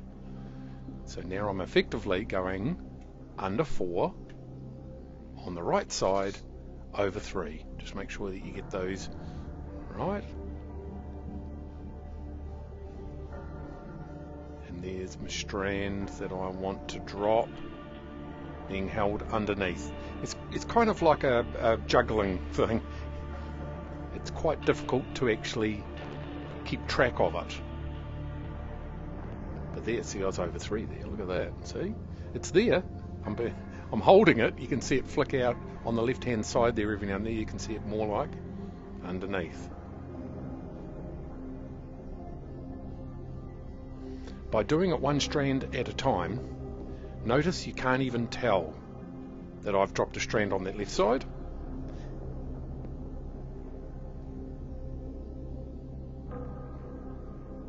And this gives you a very even braid, even though it's out of sequence. Under 4 over 3, under 4 over 3. You don't have to go far before you'll turn the whip over and do the same on the opposite side, then finishing in the 12th. See, I'm showing underneath, making sure everything's straight. That line, there you go. You can put a ruler on it, but it doesn't necessarily mean to say it's a bad whip if something does swing a wee bit.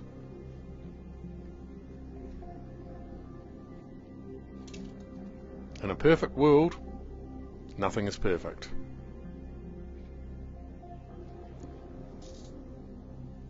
Right, I'm going to plait some more over the top of that. Excuse my autofocus, sometimes it does some weird things when I move my arms around.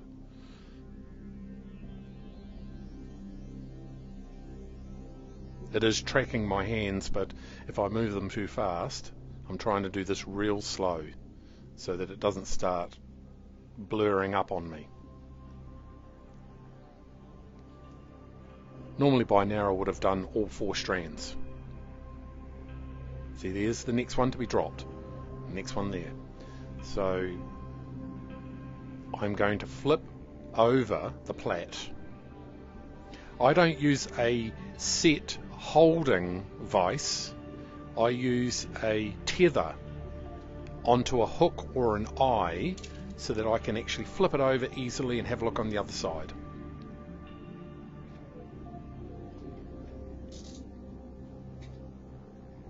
Right, you'll see me turn it over shortly because that one's getting short and I know that's the next one to happen.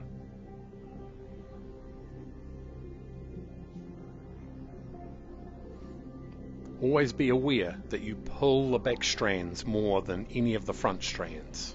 I've just flipped it over. Well, I'm going to flip it.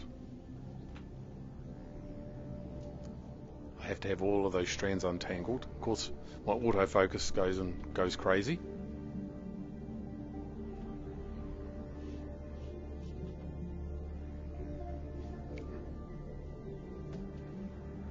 Right, so I'm flipping over now.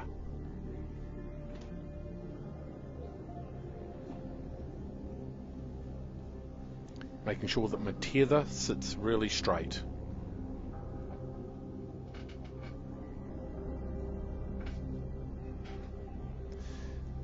This style of dropping strands, especially when you're working in 48 or 32 strand, can actually stop the sway or persuasion of a platter who actually plaits on one side only. So just keep filling in the plait so that you can then hold the front cross strands and drop all of the back.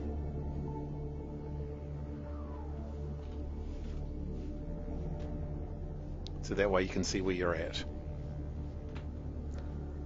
When you've got 48 strands, it's easy to lose your way.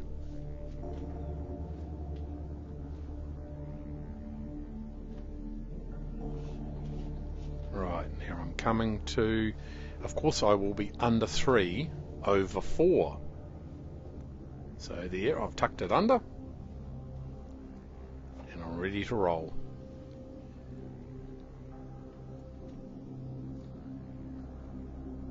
So it's under 3 over 4, but I'm actually on this side now that I've tucked it under, it's under 3 over 3. Right, so that's the easiest way to drop strands. There are others who will drop 2 at a time. Well, that causes all kinds of issues, especially lumps and changeovers. When you're getting into your finer strands, say 24, 32, 48, drop 1 at a time. In fact, you can actually start and drop all the way down the whip. And it means nothing. Just follow that line and keep that line going.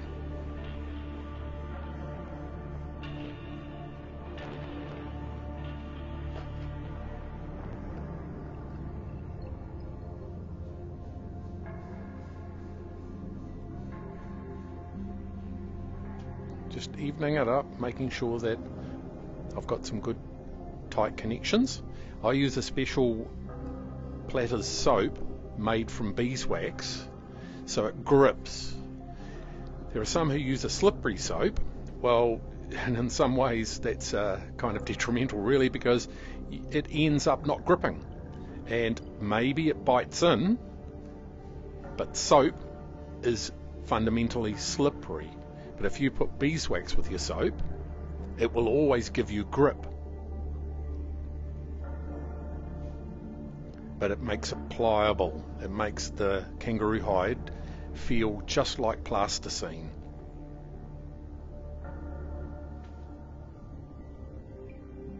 And you'll only know the worth of using wax in your soap when you go to undoing one of your own plaited whips. You'll go, this is all stuck together. So that's good. Right, and I'm going to pare that back. My autofocus is going off again, but there we go.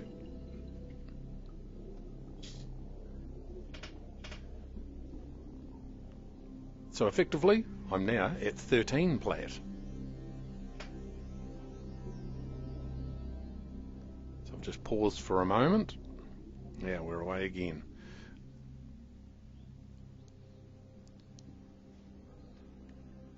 Now that strand is going to get held under. There it is. It's on the, come to that side, the left side.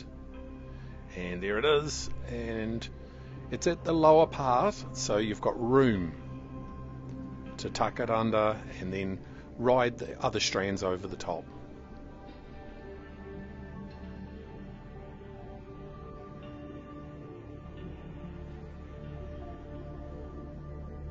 There you go, under it goes. And then slowly moving all the others little bit by little bit. Now that's the advantage of having beveled hide or beveled strands that you've beveled yourself. You'll know your give and take. If you've beveled it so that there's a 0.5 millimeter bevel back on 1 millimeter strand, you'll know that you've got an easy 0.5 millimeter for each pass that you can use up.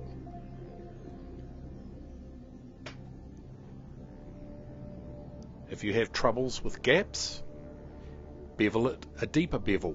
If you've got 1 millimeter or 1.2 millimeter kangaroo, bevel it so that you've got 1 millimeter of play, so that your gaps disappear.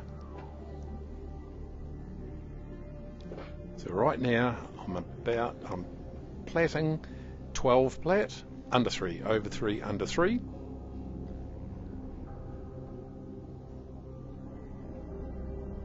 And my line, just making sure that my line is good. Yep, that looks good.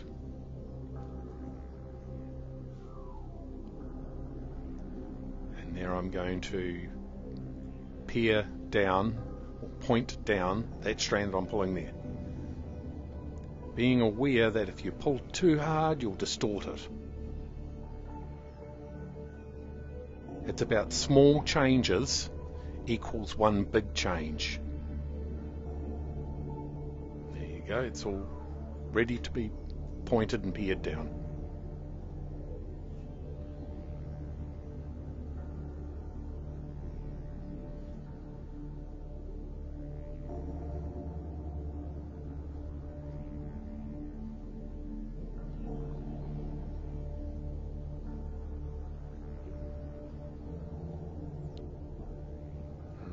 There you go, flipped it over, having a look, making sure everything's in line. There we go, there's my peer down. Full 12 plait now. Okay, as I carry on with this, this is just going to carry on because I'm going to finish the 16 plait with an 8 plait point. So you can keep doing from 12 down to 11 to 10 to 9 to 8. A 16 plait is an 8 point is a good finish point.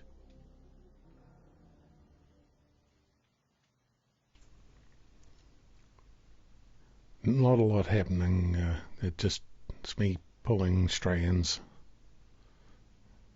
just making sure that what strands I am dropping just sit well and everything sort of lines up.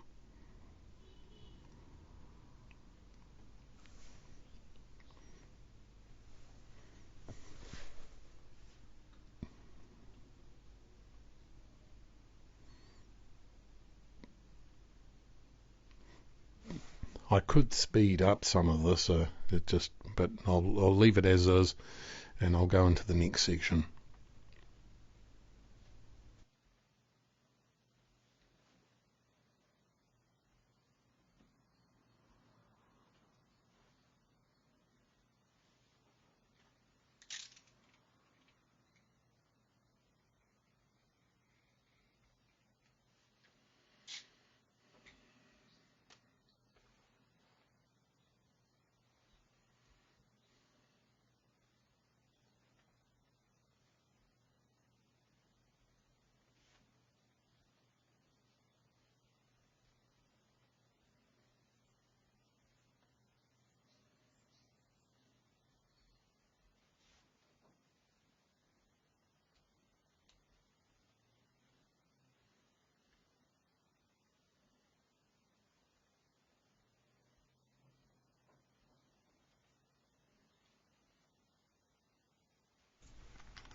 Okay, so I'm getting closer down to the point.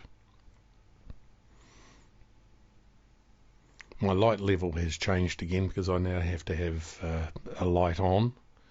It's gone a few hours plus, so... And I'm having a few problems with the focus because I can't look at a monitor and play it at the same time.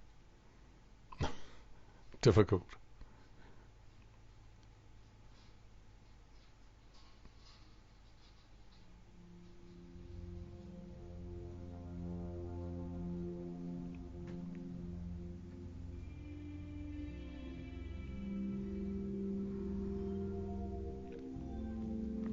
So just keep going basically and dropping down to 12 and yeah, just keep dropping strands. See, at the moment I'm 12, 3, 3, 3, 3. So that's all good.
Me getting ready to point that single strand of leather. There you go. So pointing it out. And then it's plaited over.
yet again another one. So as you get further down the whip, you drop strands and you can flip your whip over and plait.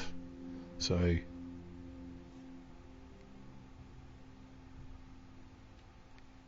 you can actually utilize these actions to give you extra taper, and you can keep a strand that you've dropped in to give you extra build up if you think it's getting too thin, so too quickly. You don't really want it to go thin too quickly. You want it to sort of have its own natural taper. Right, looking at my line, it's very important. The type of leather I'm using here, that when it's rolled, it really sits very flat. So what we're seeing is a little bit of rise and a bit of fall, a little bit of lumpiness, but that is inevitable when you're dropping strands. So it's got to be the leather that you use yields. It needs to yield under the roll, so that will happen. So I know what amount of yield it will give. So that's probably the most important thing, is understanding your materials. If you don't understand your materials, how can you understand what your outcome will be? So nothing is guesswork.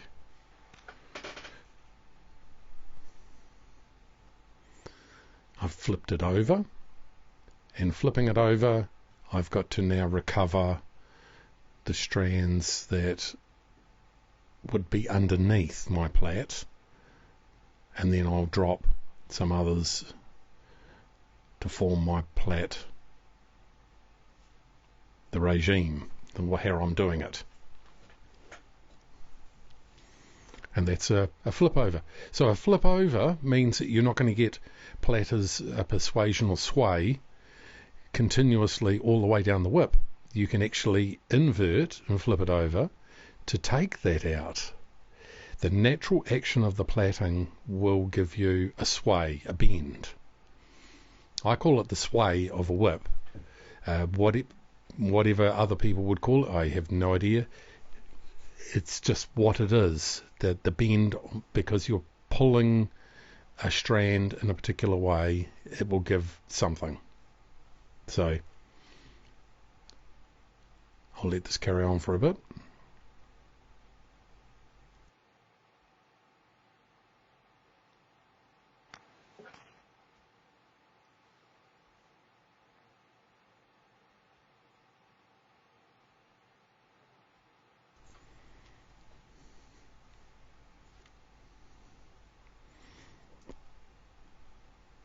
I have another trick I also do. I have a what I call a hooked fid, which allows me to go back up the whip and look at if there's any gaps or over, like a strand coming over the top of another one.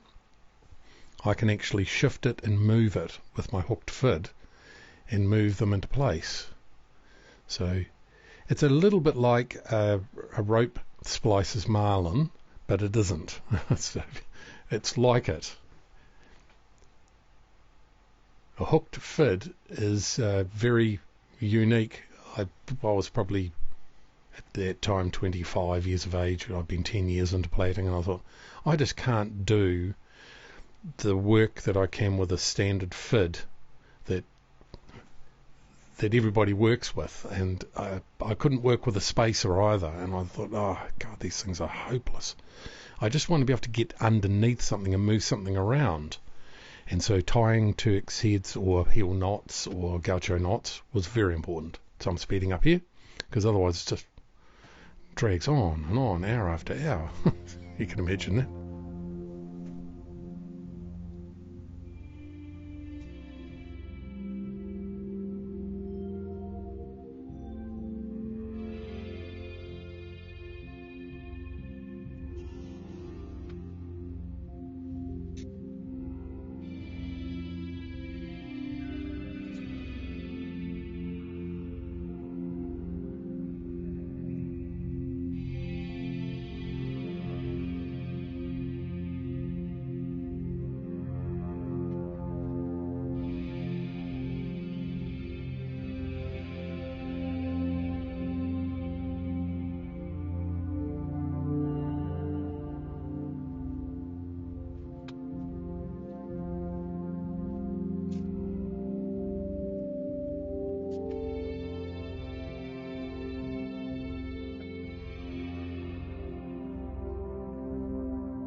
I'm getting very close to the point here now.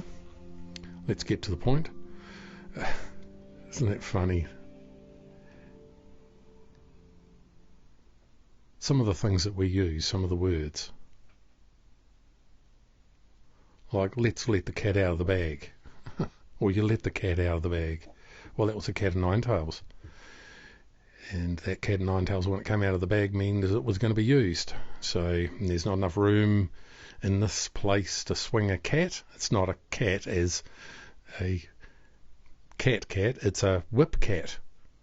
So I don't tend to deal with those sorts of areas. I deal with communication tools, which cracking whips and is a sonic communication. It's a very big field, and we've got very deep history.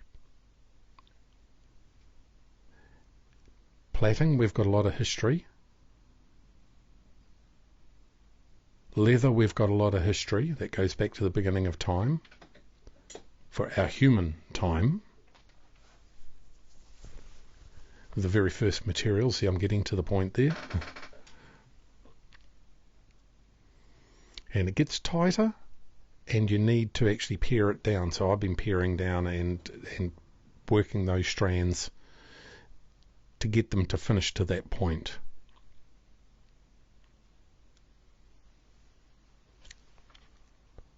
Right, so now I'm at how to hitch on the fall.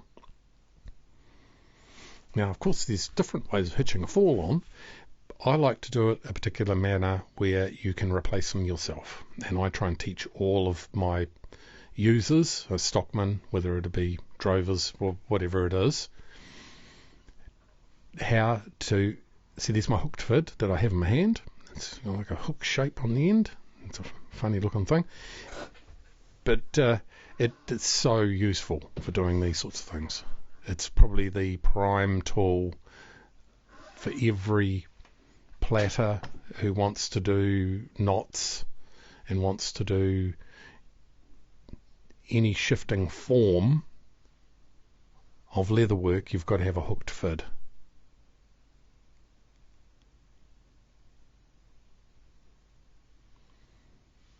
Right, so there's my first running half hitch. They all run the same way. All you've got to do is know that you go round and back through its own loop the same every single time. And then make sure that you trim off the one that you've done a little bit so that you know which one you've done. I've had to redo some whips where the baker, the maker, he just forgot which ones he'd done. And I went, well, there's two that were never done. No wonder it went all saggy and soft up the top. And so you've got to kind of tell yourself, you've got to have your little tricks. And that's one of my wee tricks, is just to tell myself, by cutting it, which one I've done. Otherwise I can't know. It's very hard to see once you get further down. You don't know which ones are.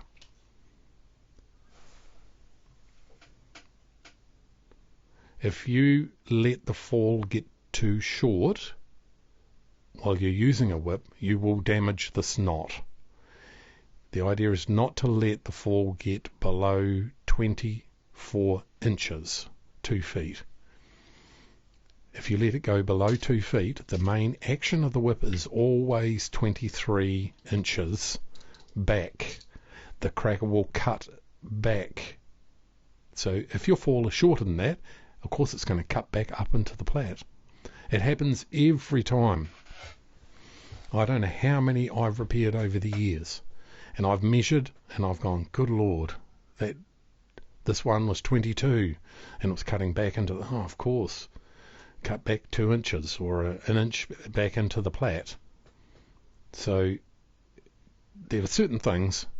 So I don't know why some whip makers, they put these short little, not even a token gesture on the end. So anyway, get in there and tie that knot, and then I do a special end piece where I use the last strand. So you'll see that in a moment. If you keep going in the same direction, doing the same form, you'll get a uniform knot. I've seen a lot that have sort of chopped from one side to another, and they wonder why they can't get some consistency there. And I'm going, well, which way round are you going? I tried to learn this from a book, but I do it my way. This is not the way that was showed in the books or anything. I couldn't figure it out. I looked at it and looked at those old drawings and went, oh God, give me a break. So I had to work my own. And that's how I come up with the ending I have. The ending that I do is take the last strand, go back round and back up through, and then create a yoke at the top, which is definitely unique to me. I was doing that. I started doing it like 38 years ago now. I thought, I wonder if somebody else does it this way. So I still have no idea. What they show you in the book, and there's a like you fold it back up and you go back up through the loop, and I'm going, no, it has this tab sticking out. And I still see some whip makers today that are learning from a book that are doing it that way. And I'm going, why? See, I'm about to do that last one. Right, now I really want to show this, so I've really had to rework the camera. Notice I'm spinning it round and then not pulling it really, really tight. But see, I've got a good knuckle line. There you go. So now I've turned it upside down, and I'm going to point the end of my strand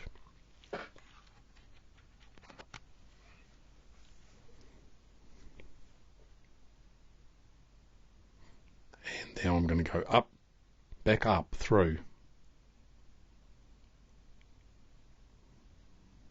under, or not over the top, like so many Australian makers. I don't know why they do it over the top.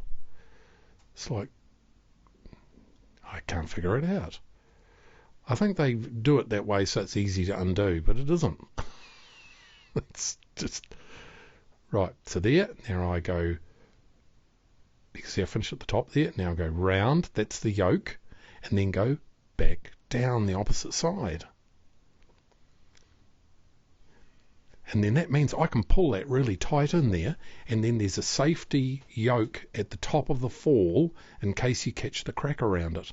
That was why I developed that some 38 years ago now.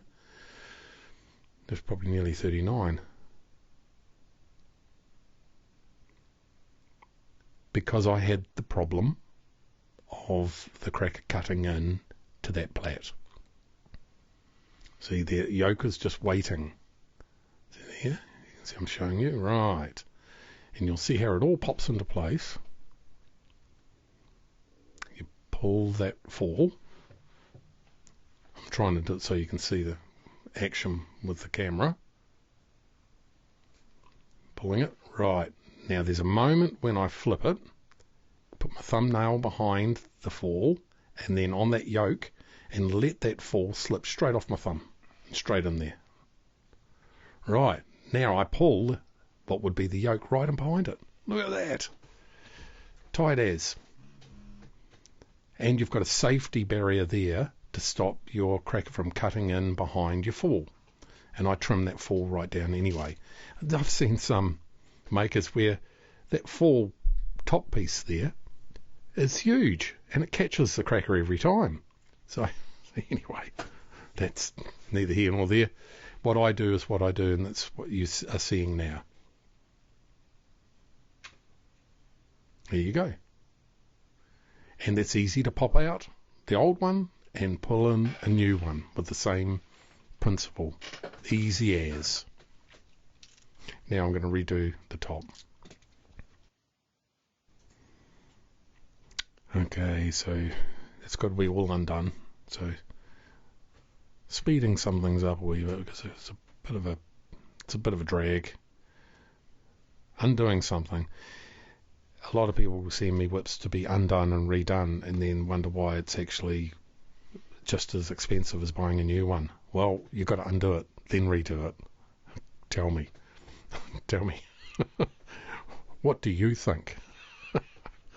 So I've started to do a pattern here.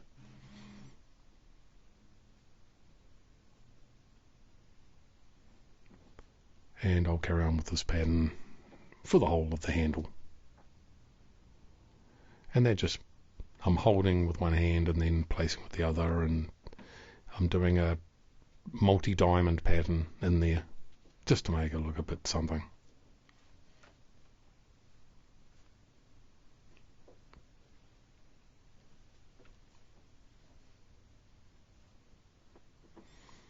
Of course, that takes ages to do, so it can be an hour sitting there doing that, so let's cut it.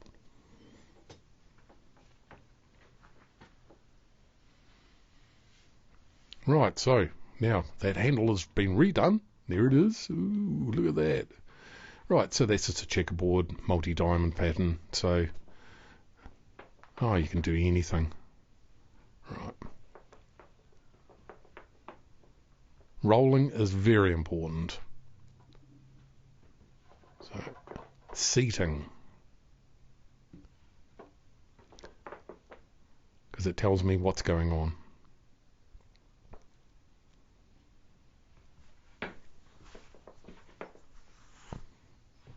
Right, so that's a simple process, isn't it?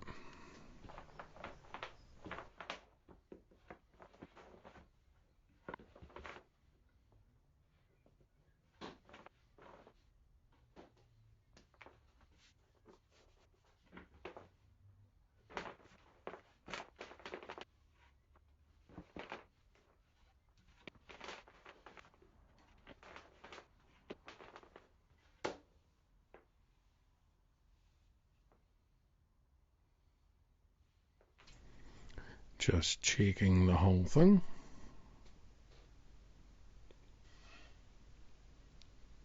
Right, now doing the Turk's heads, or really I use a heel knot. That's not a Turk's head, it's just a heel knot, and it's an expandable and it's multi-layers, and you can put colour and do whatever, and you can make them as complex or as simple as you want. It's really up to you.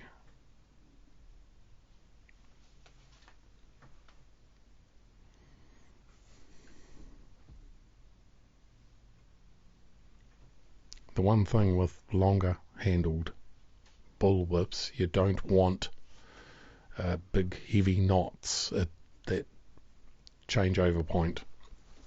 I always pull it back a wee bit, so if it's 14 inches to the flexing point of the whip and off the handle, I would probably put that knot an inch back. So it'd be at 13. We'd just finish at 13. So it's really a keeper knot.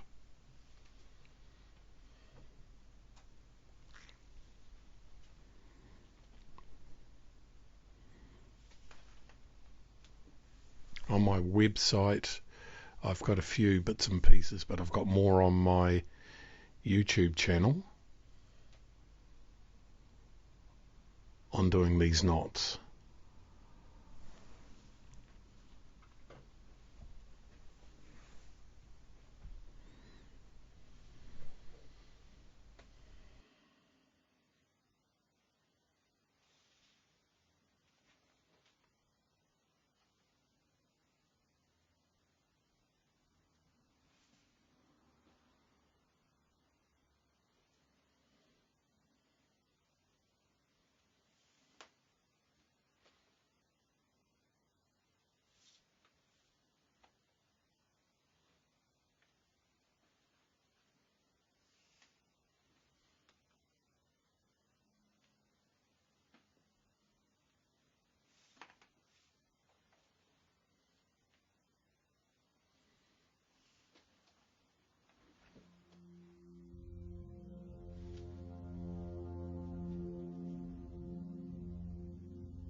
get to a point where you need to do all your tightening, and I always come into the centre of the knot rather than sticking on the edge. So I make sure I finish inside the knot, in about the middle, and then just tighten it all up. And I'll speed that section up as well, because it takes ages to sit there and tighten it up.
Got to roll the keeper knot.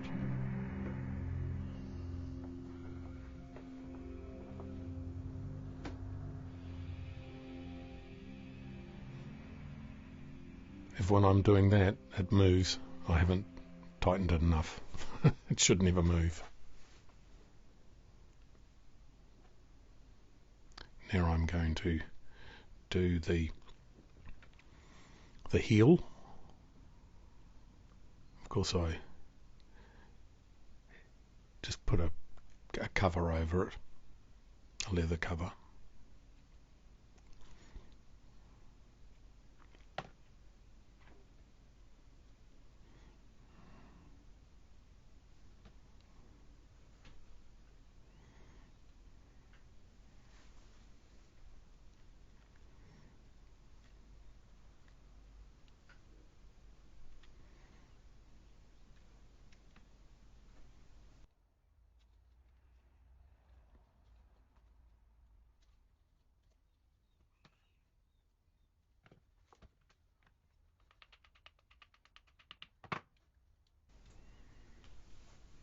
Just evening out all of the little ripples that end up in the cover of the lead weight.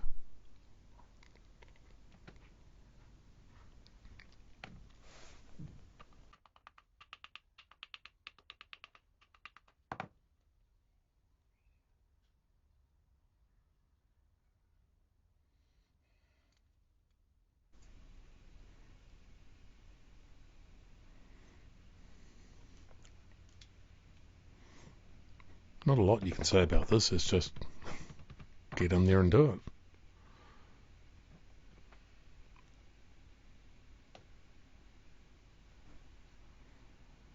I always use leather for wraps underneath.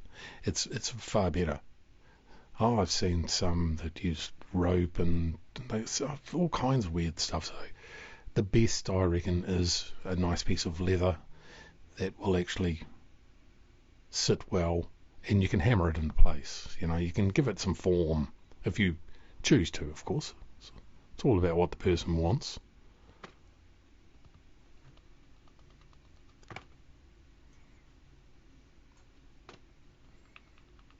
Yeah, so I'm hammering it into place, and I can form it and shape it, and then get in there and put some brads in, shoe brads.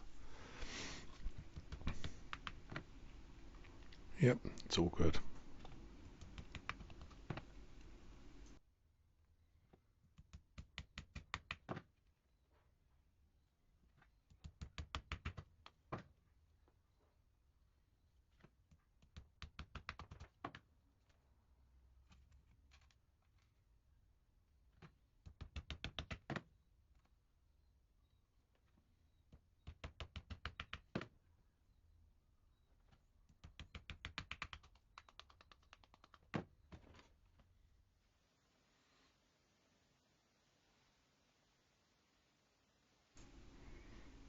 This is fairly self-explanatory. You just got to keep following yourself and make sure you've got an under and an over and an under and an over. If you're going to do it, and there's different sequences, so you can do the simplest knot or the most complex. It's really up to the individual. So I decided to do the same expandable, developable heel knot, which I use in so many different ways. Once you've learned the foundation, you're away. And there you go.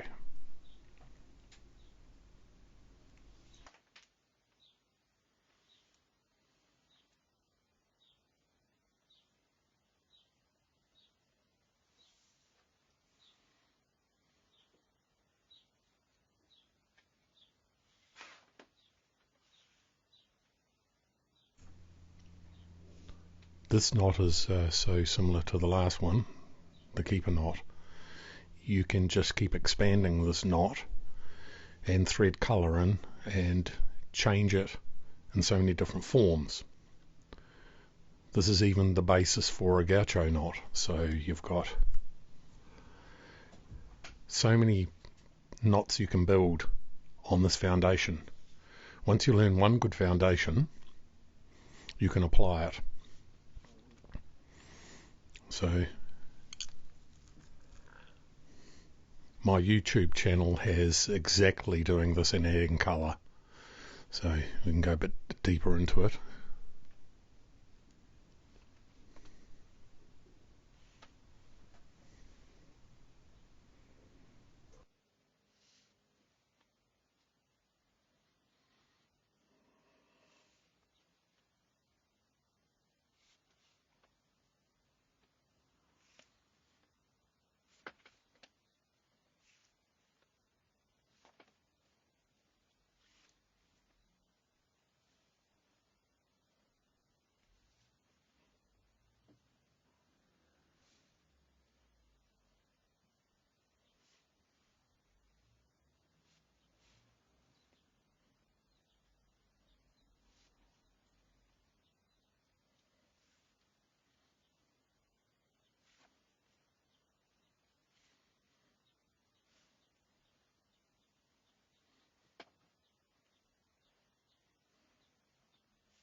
So now you can see the value of the hooked fid.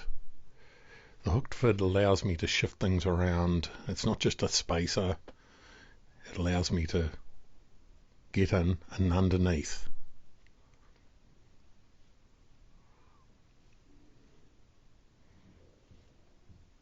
And I'm just going to tighten it up now.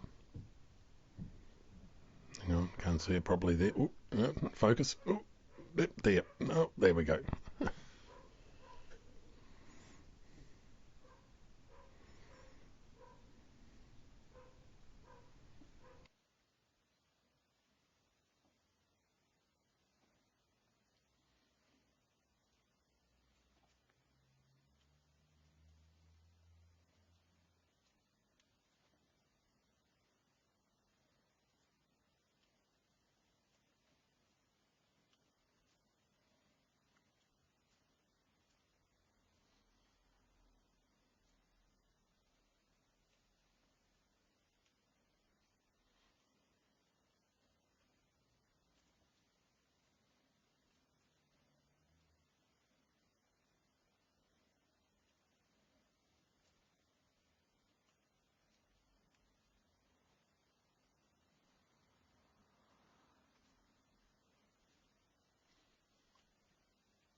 So tightening the heel knot is probably one of the most important things you can do. Don't try and pull it tight all the way, right from the get-go. Do a little bit by little bit by little bit by little bit, and then start at the beginning again.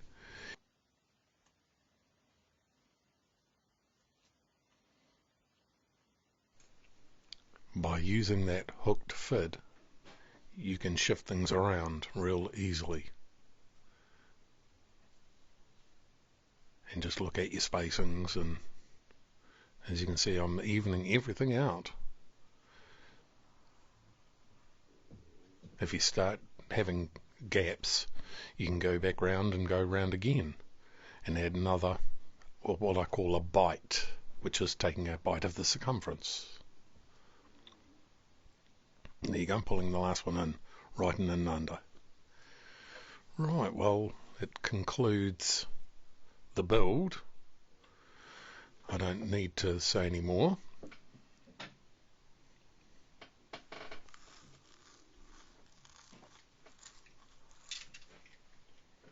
That's as basic as it comes. And then hammer it in place is another thing. To hammer that heel knot, and there it goes, finished product. As they say, take it out and have a whip cracking good time.